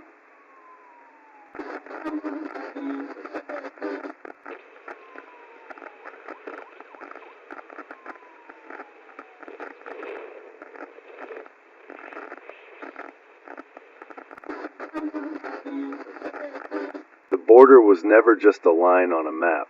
That's the mistake everyone made, on every side of the argument. We argued ideology while ignoring logistics. We shouted slogans while quietly running out of beds, doctors, teachers, and patients. We treated migration like a moral posture instead of a stress test on systems that were already thin. I covered the border for years, and I can tell you this with certainty. The real story was never the fence, the wall, the drone footage, or the press conferences. The real story was capacity. How many people could a place absorb before something else broke? We almost never asked that question on air. We showed visuals instead. Long lines, children wrapped in foil blankets, buses rolling through checkpoints. It made for powerful television. It did not make for honest accounting. Capacity math does not fit neatly into a 2-minute segment. Housing was the first pressure point. Cities declared emergencies with confidence and compassion. Hotels were contracted. Shelters expanded. Old buildings were repurposed. For a brief window, it looked like it might work. Then the numbers kept coming and the rooms ran out. Families were stacked in spaces meant for short stays. Temporary became indefinite. Maintenance slipped.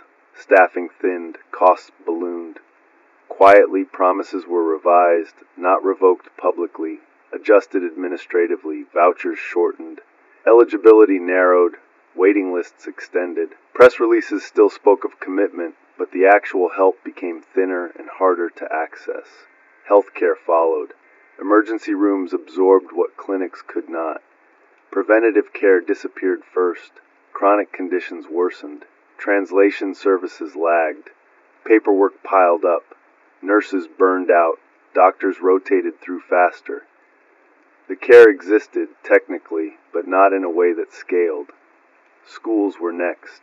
Classrooms took on students mid-year, mid-language, mid-crisis. Teachers were asked to be educators, counselors, and social workers simultaneously. Special education services stretched. Lunch programs expanded. Transportation routes changed overnight. None of this was ideological. It was logistical, and it was exhausting. Local budgets cracked under the weight. Cities don't print money, they reallocate it. Funds moved from maintenance to emergency response, from infrastructure to temporary housing, from long-term planning to immediate triage. Potholes stayed unrepaired, parks went unmowed, libraries shortened hours. Small things at first, but they accumulated. I remember covering city council meetings where voices shook, not with anger but with confusion.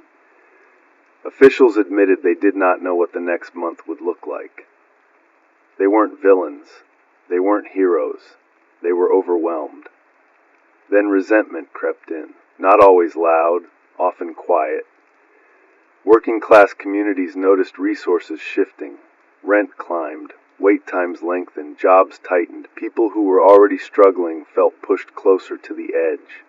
Not by migrants themselves, but by systems that could not stretch indefinitely. This is the part no one wanted to say out loud. Competing needs in a shrinking container breed resentment whether you acknowledge it or not. Ignoring it does not make it disappear. It just hardens. Buses began arriving at night, not as a conspiracy, but as a logistical decision. Less traffic, fewer cameras, easier unloading. Still, the symbolism mattered. People woke up to new arrivals with no context and no explanation. Local governments scrambled to respond to situations they hadn't planned for and hadn't budgeted. Confusion spread. Who was responsible? Who was paying? How long it would last? Answers shifted weekly. Statements contradicted reality. Trust eroded further. Back when I was still in the newsroom, we reduced all of this to visuals and debates. Border hawks versus open-door advocates. Clips versus counters. We almost never lingered on the math. How many beds? How many nurses? How many teachers per student? How many dollars before something else gave way? Out here, the math is unavoidable. On this land, boundaries are defined by labor and yield. If the soil can support a certain number of animals, you don't exceed it without consequence. If the water source runs low, you adjust or you lose everything. There is no moral judgment in that, just reality. Nature migrates until it cannot. I've watched animals move through this area in waves, deer passing through during lean seasons, birds relocating when food thins. They move because they must. And when territory cannot sustain them, conflict emerges. Not because of ideology, because of limits. That doesn't make migration wrong, it makes it real. What collapsed wasn't compassion, it was honesty. We refused to talk plainly about limits while pretending systems could stretch forever. They can't. No system can. This episode follows the last because when law loses consensus, enforcement falters, and when enforcement falters, borders become symbolic rather than functional. That symbolism satisfies no one and strains everyone.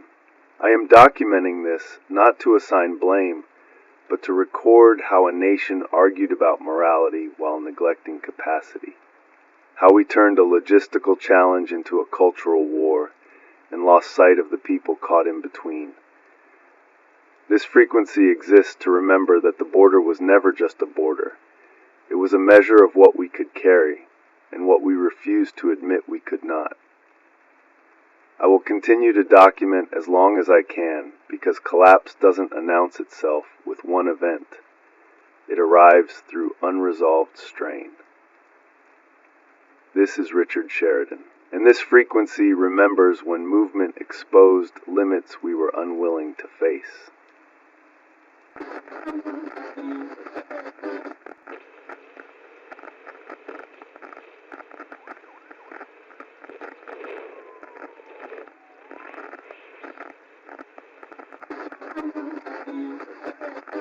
Debt doesn't arrive like a siren. It hums, low, constant, easy to ignore until you realize it's been there your entire life. This is Richard Sheridan, broadcasting again from my cabin, where nothing is borrowed without consequence and nothing lasts without planning. America did not collapse because it ran out of money. It collapsed because it learned how to live on borrowed time. When I was still reporting, national debt was treated like a prop. A graphic on a screen, a number so large it lost meaning, trillions spoken the way weather is spoken. Abstract, atmospheric, something that existed above ordinary life. We talked about debt ceilings like cliffhangers. Will Congress act in time? Will the shutdown be avoided? Will markets react? And then at the last minute, something always happened. A deal, a continuing resolution, a vote at 2 in the morning. The cameras caught exhausted lawmakers shaking hands, and the anchors breathed relief. Crisis averted. Until next time. What we never said clearly was this. None of those deals reduced debt. They just delayed consequence. They borrowed from tomorrow to stabilize today. Over and over again. Debt is not just a number. It is a claim on the future. Interest matters more than the principal. But that never made good television. Interest payments don't look dramatic on a chart. They don't trend well on social media. But they quietly consume resources that could have gone somewhere else. Infrastructure, healthcare, education. Instead, money went to servicing old promises. I remember covering shutdown threats and hearing officials say that government workers would temporarily go unpaid. Temporarily became a recurring state of mind. Families learned to keep savings for furlough weeks. Grocery shopping became cautious. Bills were timed around uncertainty. That was debt leaking into daily life. Then it moved closer. Student loans turned education into a mortgage without a house. Young adults started life already behind, not because they were irresponsible, but because borrowing was framed as normal, even virtuous. Invest in yourself, we said. The returns will come later. Later arrived with interest. Credit cards filled the gaps. Not luxuries, groceries, gas, utilities. Minimum payments became a lifestyle. Buy now. Worry later became a cultural instruction. Buy now, pay later services spread quietly through checkout screens. Just 4 easy payments. No interest if paid on time. A gentle voice inviting people to stretch reality a little thinner. Deferred maintenance became visible everywhere. Houses with roofs that should have been replaced years earlier. Cars driven past reasonable limits. Appliances repaired again and again because replacement required credit that was already maxed out. Medical debt changed behavior. People avoided care. They rationed prescriptions. They waited until pain became unbearable. Emergency rooms filled not with emergencies, but with desperation. Bills arrived months later, incomprehensible and terrifying. Collections followed. Parents stepped back into survival mode for their adult children, helping with rent, covering phone bills, sharing groceries. Not because the children were lazy, because the latter had lost rungs. This is how national debt becomes personal, not through collapse, through normalization. Out here, debt doesn't hide. I can see exactly how much food I have, how much fuel remains, how many batteries still hold charge. If I use more today, I will have less tomorrow. There is no credit extension from the forest, no emergency resolution from the soil. Finite is visible. That visibility changes behavior. I plan meals, I measure consumption. I think in seasons, not cycles.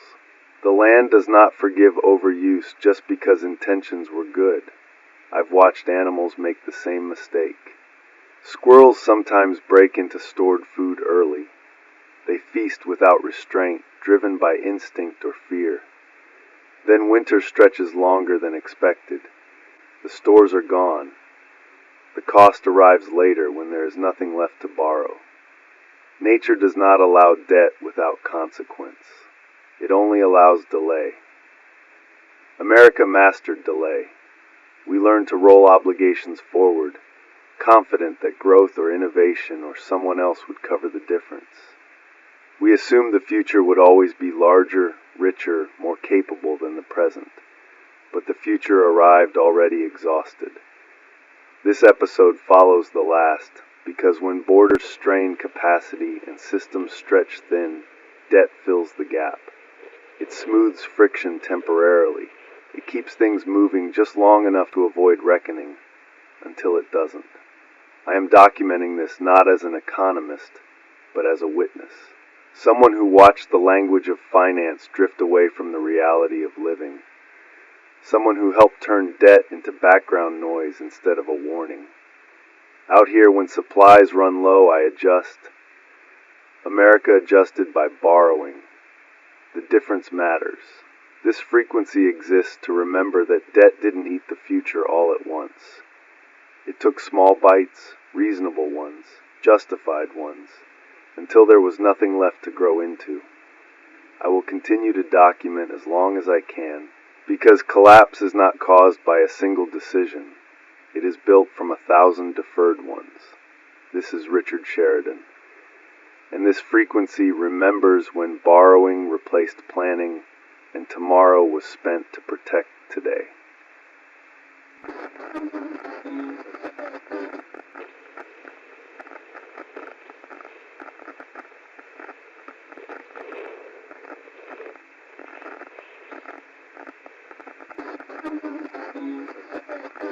This is Richard Sheridan, broadcasting again from the cabin, where work still has a simple meaning.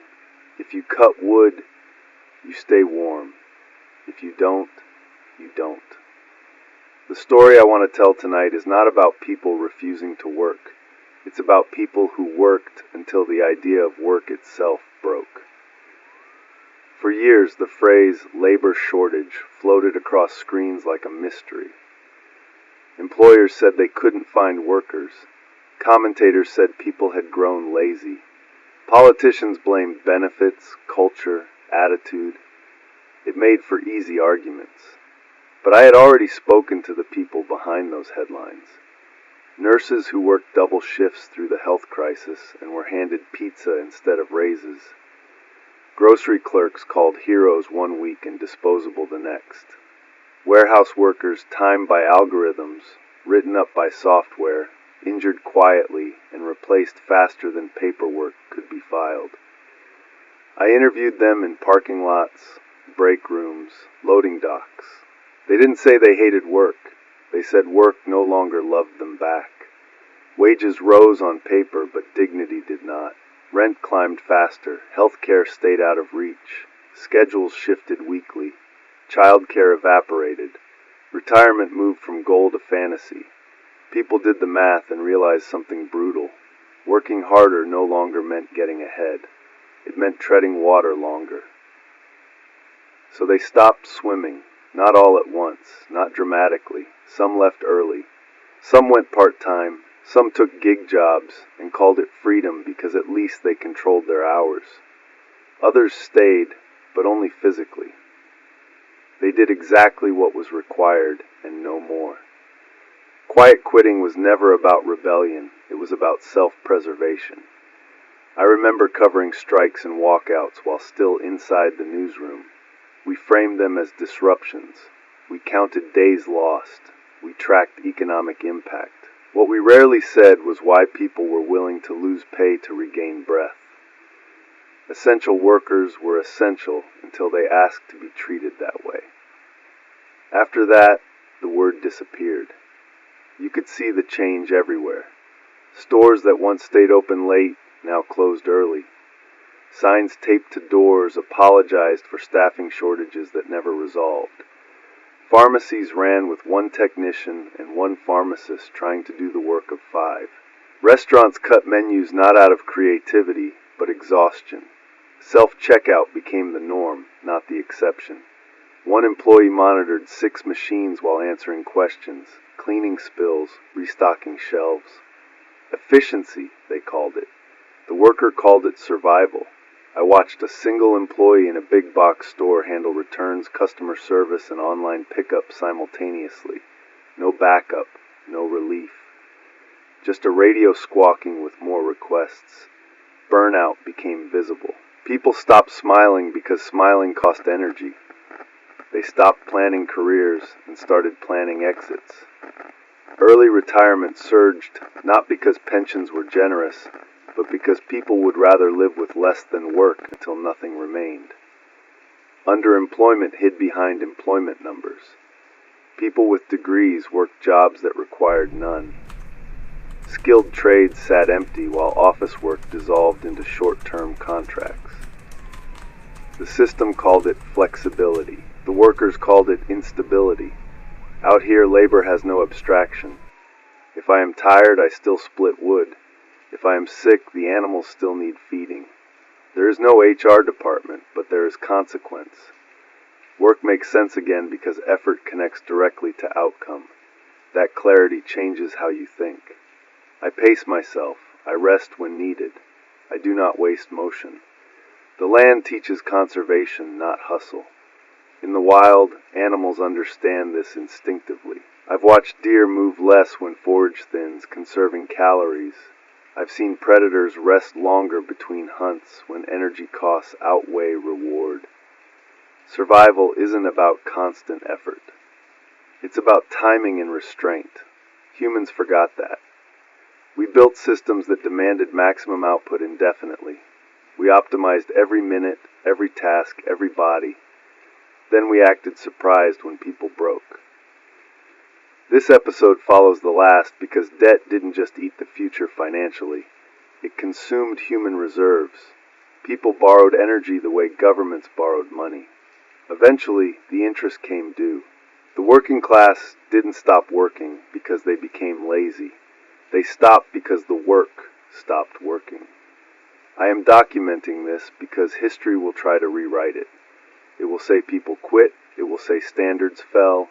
It will avoid saying systems extracted too much for too long. Out here, when an animal is overworked, it dies. There is no moral judgment in that. Only cause and effect. America ignored that lesson. This frequency exists to remember the difference between refusal and exhaustion. I will continue broadcasting as long as I can, because collapse isn't always loud. Sometimes it looks like people simply sitting down because they have nothing left to give. This is Richard Sheridan, and this is the record of a working class that didn't disappear, but finally ran out of breath.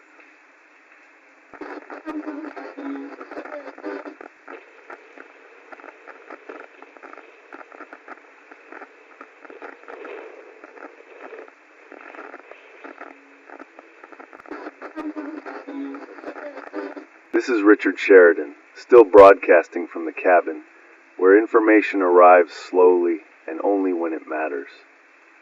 There was a time when Americans believed that more information meant more clarity. We wired our lives around that assumption. Faster connections, endless feeds, notifications that never slept. The idea was simple. If people knew more, they would decide better. What we built instead was a flood. Not a lack of truth, but an excess of signals. So many competing claims, so many urgent voices that discernment itself collapsed under the weight. I watched this begin while still in the newsroom. At first, the challenge was speed. Social media moved faster than reporting. Eyewitness videos surfaced before crews arrived. Live streams outran fact checks. We told ourselves we would adapt. Then came the second shift. Artificial intelligence entered the stream. At first it was helpful. Transcriptions, summaries, image enhancement. But soon it generated content faster than humans could verify it. Synthetic voices, fabricated videos, faces saying words they never spoke, events that felt real enough to spread even if they weren't. The phrase deep fake entered public language, but the public never truly understood the implications. It wasn't just fake presidents or viral hoaxes. It was the erosion of visual trust itself. When everything can be manufactured convincingly, people stop asking whether something is true. They start asking whether it feels aligned with what they already believe. In the newsroom, verification became a race against amplification. We would receive a clip circulating on X, Facebook, TikTok, or Telegram. Editors wanted confirmation in minutes. Producers wanted a headline before competitors ran it. We debated phrasing endlessly. Unverified reports, according to social media, alleged footage, each word a hedge, each sentence a liability shield. The audience saw hesitation, not caution. They saw delay, not diligence. Meanwhile, algorithms learned something brutal about human psychology. Outrage traveled faster than nuance. Fear held attention longer than explanation. Certainty outperformed honesty, so feeds adjusted. People didn't realize they were being trained. Each scroll rewarded emotional reaction, not comprehension. Calm analysis sank. Loud certainty rose. Over time, feeds stopped reflecting reality and started reinforcing identity. Eventually, people grew tired, not tired of lies, tired of sorting. I noticed the shift when viewers stopped correcting us. Early on, emails poured in, complaints, citations, arguments. Then came silence, not agreement, withdrawal. People didn't trust us anymore, but they also didn't trust anyone else. Instead, they formed small information tribes. Group chats replaced headlines, screenshots replaced articles. A friend's forwarded message carried more weight than a verified report because it came with familiarity. Rumors outran facts because they were simpler. They didn't require context. They didn't demand patience. Every family gathering had someone holding up a phone saying, "Did you see this?" followed by something alarming, half-explained, impossible to verify on the spot. And people learned to live with unresolved uncertainty. Out here, information is limited, but it is actionable. When the sky darkens suddenly, I don't debate its origin. I prepare for rain. When the animals go quiet, I pay attention. When the radio crackles with static, I know the weather is shifting. Signals are sparse, but they matter. I don't receive breaking news alerts. I don't see trending topics. I don't argue with strangers I will never meet. My decisions are based on what I can observe, test, and survive.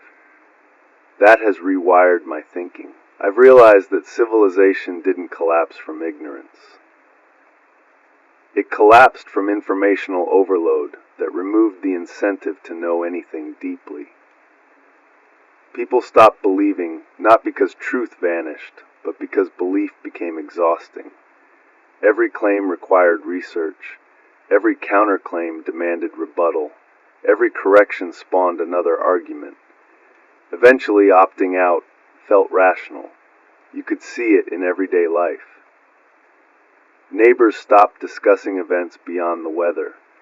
Parents stopped trying to explain the world to their children because the explanations kept changing. Teachers avoided current events altogether. The phrase, "I don't know what to believe anymore," became common, then permanent.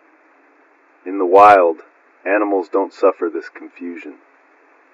A deer doesn't analyze 10 possible meanings of a snapped twig. It reacts to the most immediate signal and moves. A hawk doesn't debate the authenticity of a shadow. It responds, or it doesn't eat. I watched a flock of birds scatter last week when a sudden noise cracked through the valley. They didn't convene. They didn't argue. They acted, then resettled when danger passed. There is a lesson there. Humans built systems that demanded constant interpretation without resolution. Every day became a test of skepticism, but without closure. That wears a mind down. This episode follows the last because burnout didn't stop at labor. It spread into cognition. People grew mentally overworked. The brain, like the body, has limits. Too much information became indistinguishable from none. And when nothing feels reliable, people cling to whatever feels stable, even if it isn't true. This frequency exists to slow the signal. I don't promise completeness. I promise coherence. I don't promise speed. I promise reflection. What I share here has passed through experience, not algorithms. As long as power remains and breath holds, I will keep documenting how we reached a point where knowing everything meant understanding nothing. This is Richard Sheridan, and this is the record of the information flood that drowned discernment, without ever silencing the noise.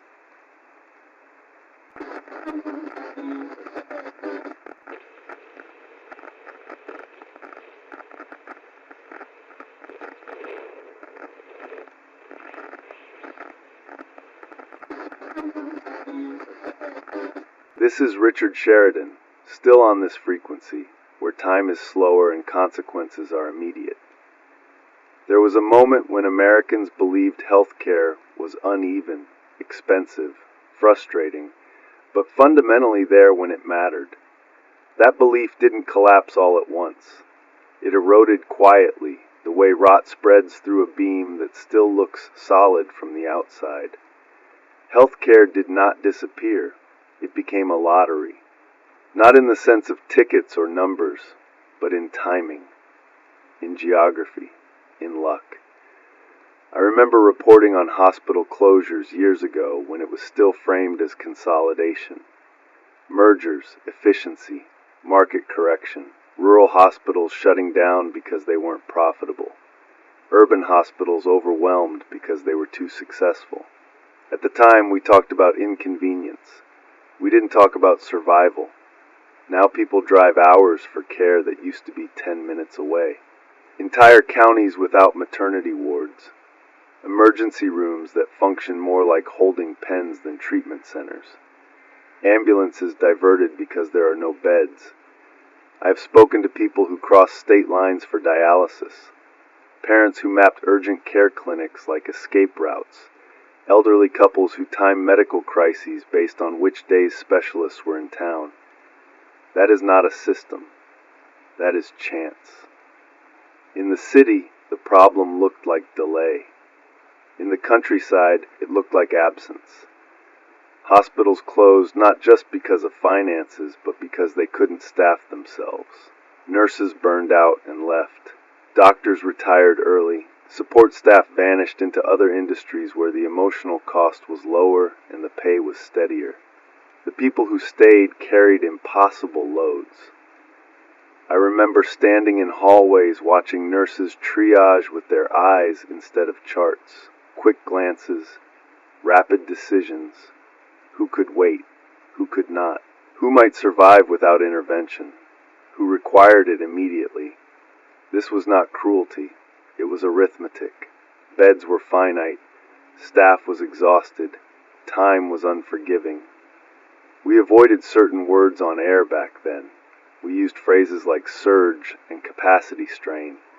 We spoke about protocols without describing their human cost. But people felt it anyway. They felt it when loved ones were kept in waiting rooms for entire nights, when pain was managed instead of treated, when discharge came too early because someone else needed the space more. Mental health collapsed alongside physical care, but it did so without sirens. Therapists booked months out. Crisis lines overwhelmed. Medications changed not because they worked better, but because they were available. Anxiety became ambient. Depression normalized. People learned to self-diagnose, self-medicate, self-isolate. The body and the mind began to mirror each other. Both were expected to endure without support until they failed loudly enough to qualify for attention. Everyday signs were everywhere if you knew how to look. Emergency room wait times posted like weather forecasts. Pharmacy counters with handwritten signs apologizing for back orders. Prescriptions rationed.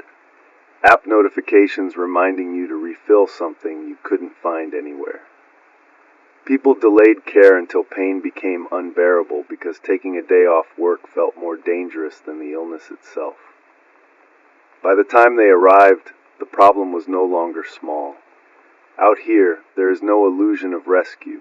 There is no emergency room down the road, no urgent care open late, no specialist to refer me to. That reality changes behavior. I prevent what I can. I clean wounds carefully. I pay attention to small symptoms.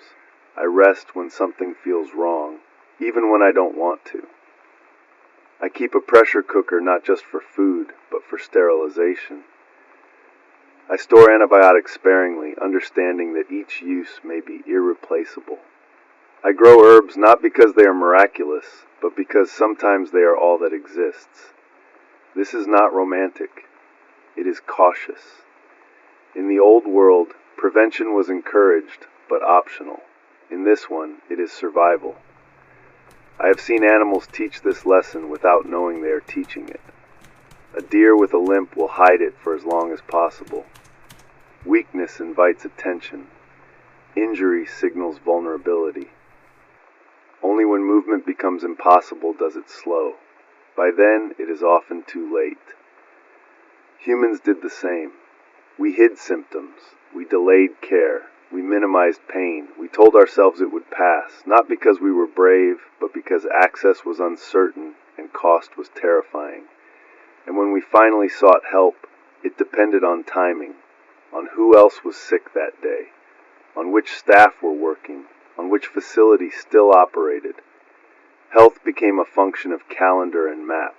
That realization changed how people saw their bodies, not as systems to maintain, but as liabilities to manage, not as vessels of life, but as potential failures waiting for the wrong moment.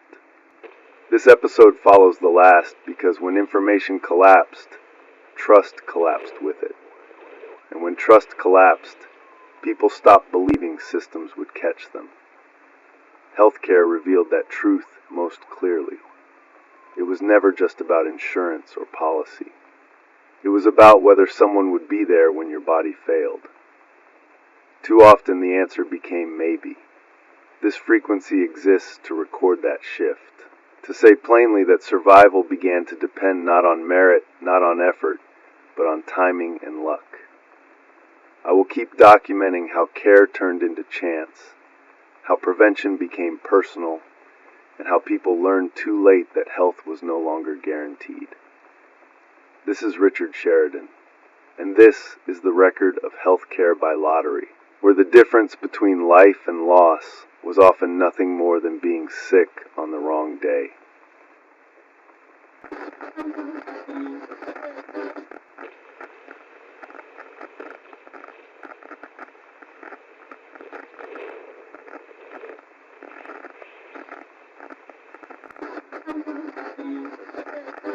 This is Richard Sheridan, still on this frequency, still recording while the country I once covered learns to look inward at its own power. For most of my career, the military existed somewhere else. It existed on maps, in acronyms, in footage cut together with music beds and expert commentary. It existed overseas, projected outward, framed as distance and purpose. We spoke about readiness in terms of foreign threats, about deployments as rotations, about conflicts as theaters.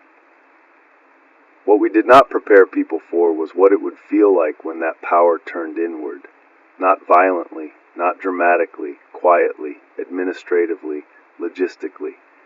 The first signs were not tanks in streets, they were uniforms at airports, guard members standing near baggage claim, near security checkpoints, near entrances that once held only signage and advertisements.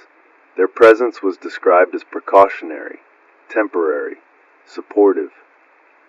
That language mattered. I remember covering National Guard deployments for floods, fires, storms. Those made sense. Nature overwhelms local capacity. You reinforce, you withdraw, the cycle ends. But then the deployments lingered. Guard units began appearing for civil unrest, for supply distribution, for infrastructure protection, for events that were no longer emergencies, but conditions. We avoided calling it domestic stabilization. We called it assistance. At the same time, recruitment numbers quietly slipped. The military that once struggled to meet quotas began missing them entirely. Incentives increased, standards adjusted, messaging shifted, but the gap remained. Young people hesitated, parents discouraged, veterans warned. I interviewed recruiters who spoke off camera about exhaustion, about paperwork replacing purpose, about explaining missions that no longer felt coherent. While recruitment faltered, equipment aged. Vehicles stayed in service past their intended lifespan. Aircraft waited on parts delayed by the same supply chains civilians were struggling with. Maintenance backlogs grew while budgets ballooned. It was a strange contradiction. We spent more than ever, yet readiness felt thinner. At the same time, veterans came home to communities that no longer resembled the ones they left. I spoke to men and women who returned from foreign deployments to towns where factories had closed, hospitals were understaffed, and schools were shrinking. They came back trained for structure, clarity, and consequence, only to find systems that drifted without accountability. Some adapted, some withdrew. Some tried to impose order where none existed and were resented for it. The skills they brought home did not always match the problems waiting for them. This was never framed as a failure. It was framed as transition. Everyday signs crept in. Guard units assisting at airports during staffing shortages, armories doubling as supply hubs, equipment repurposed for domestic logistics rather than deterrence. The military did not seize control. It filled gaps, and that distinction is important. Power did not arrive with force. It arrived with consent, with necessity, with the quiet understanding that someone had to stand there and no one else could. From my cabin, defense looks different. There is no perimeter to hold, no enemy to confront. There is only avoidance, distance, early detection, not being seen. Defense here is knowing when to move away rather than stand ground, knowing which noises matter and which don't, choosing not to escalate. I think about that when I watch animals in the clearing. Deer posture, coyotes raise hackles, ravens spread wings. Most conflicts end without contact. Displays replace fights. Energy is conserved. Actual violence is rare because it is costly. The military at home began to mirror that logic. Presence instead of action. Visibility instead of force. Deterrence without engagement. But presence changes psychology. When people grow accustomed to uniforms in everyday spaces, something shifts. Authority feels closer. Normal life feels provisional. The line between civilian and security blurs. This is not oppression. It is adaptation. But adaptation has consequences. When power is always nearby, responsibility moves away. People wait for intervention instead of solving locally. Communities defer rather than organize. Initiative atrophies. I saw this pattern abroad. I did not expect to see it at home.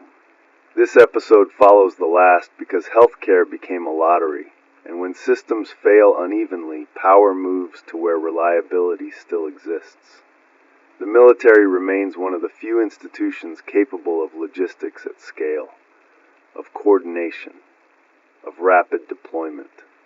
So it steps in, not because it wants to rule, but because no one else can carry the load. That is how power projection turns inward, not through conquest, but through vacancy. I record this not as accusation, but as observation. The danger is not soldiers in streets. It is dependency without repair. It is normalizing emergency structures as permanent fixtures. I will continue documenting how authority shifts when institutions hollow out, how uniforms replace trust, and how strength becomes scaffolding rather than shield. This is Richard Sheridan, still here, still watching, still recording the moment when the military came home, not as conqueror, but as caretaker in a nation that could no longer carry itself.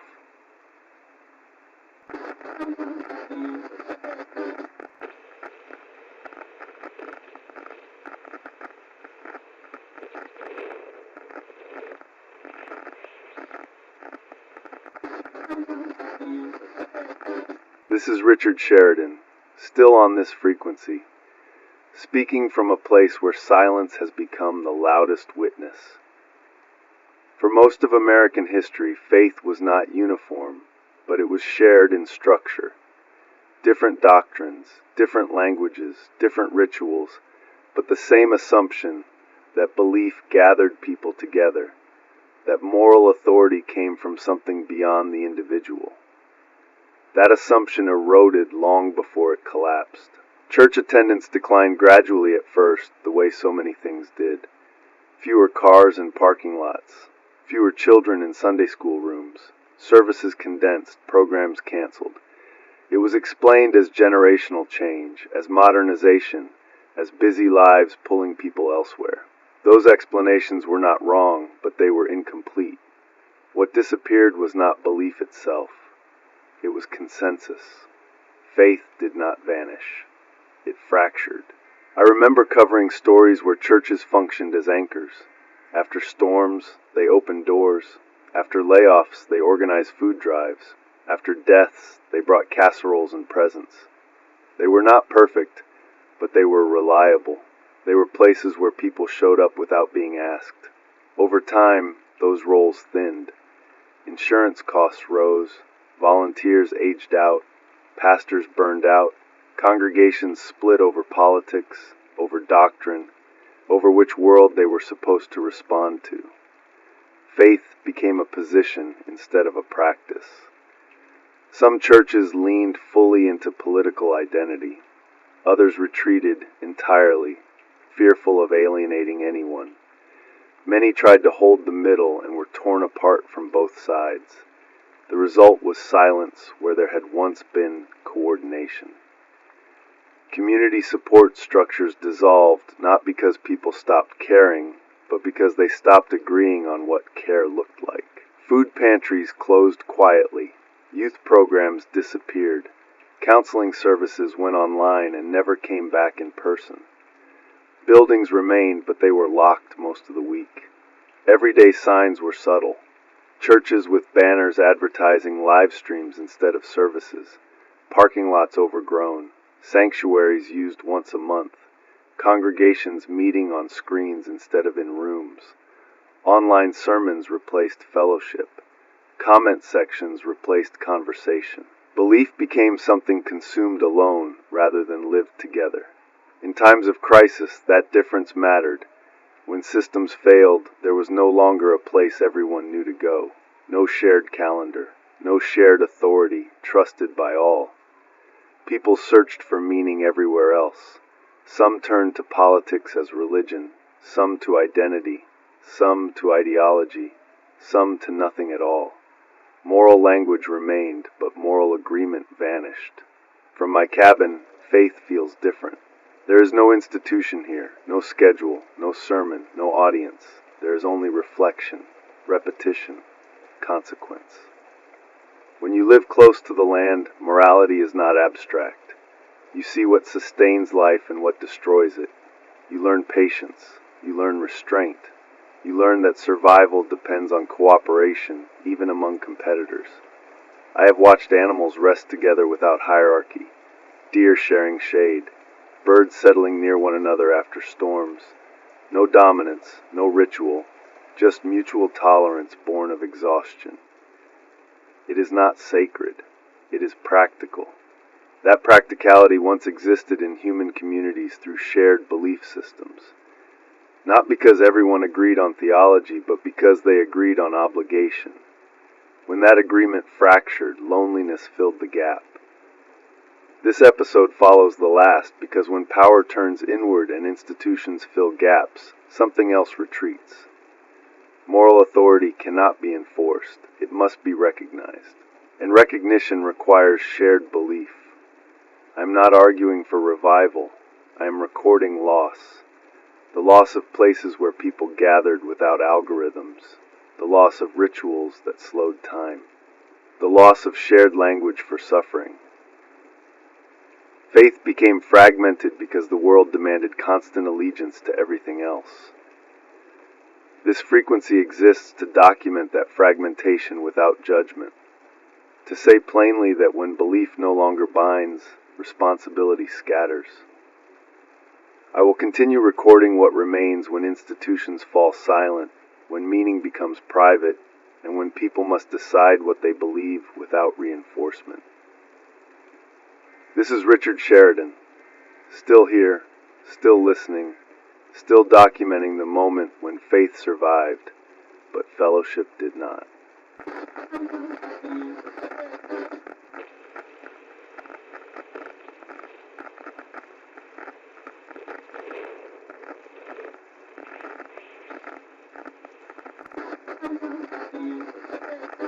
This is Richard Sheridan, still on this frequency, still speaking into the quiet after everything loud has failed.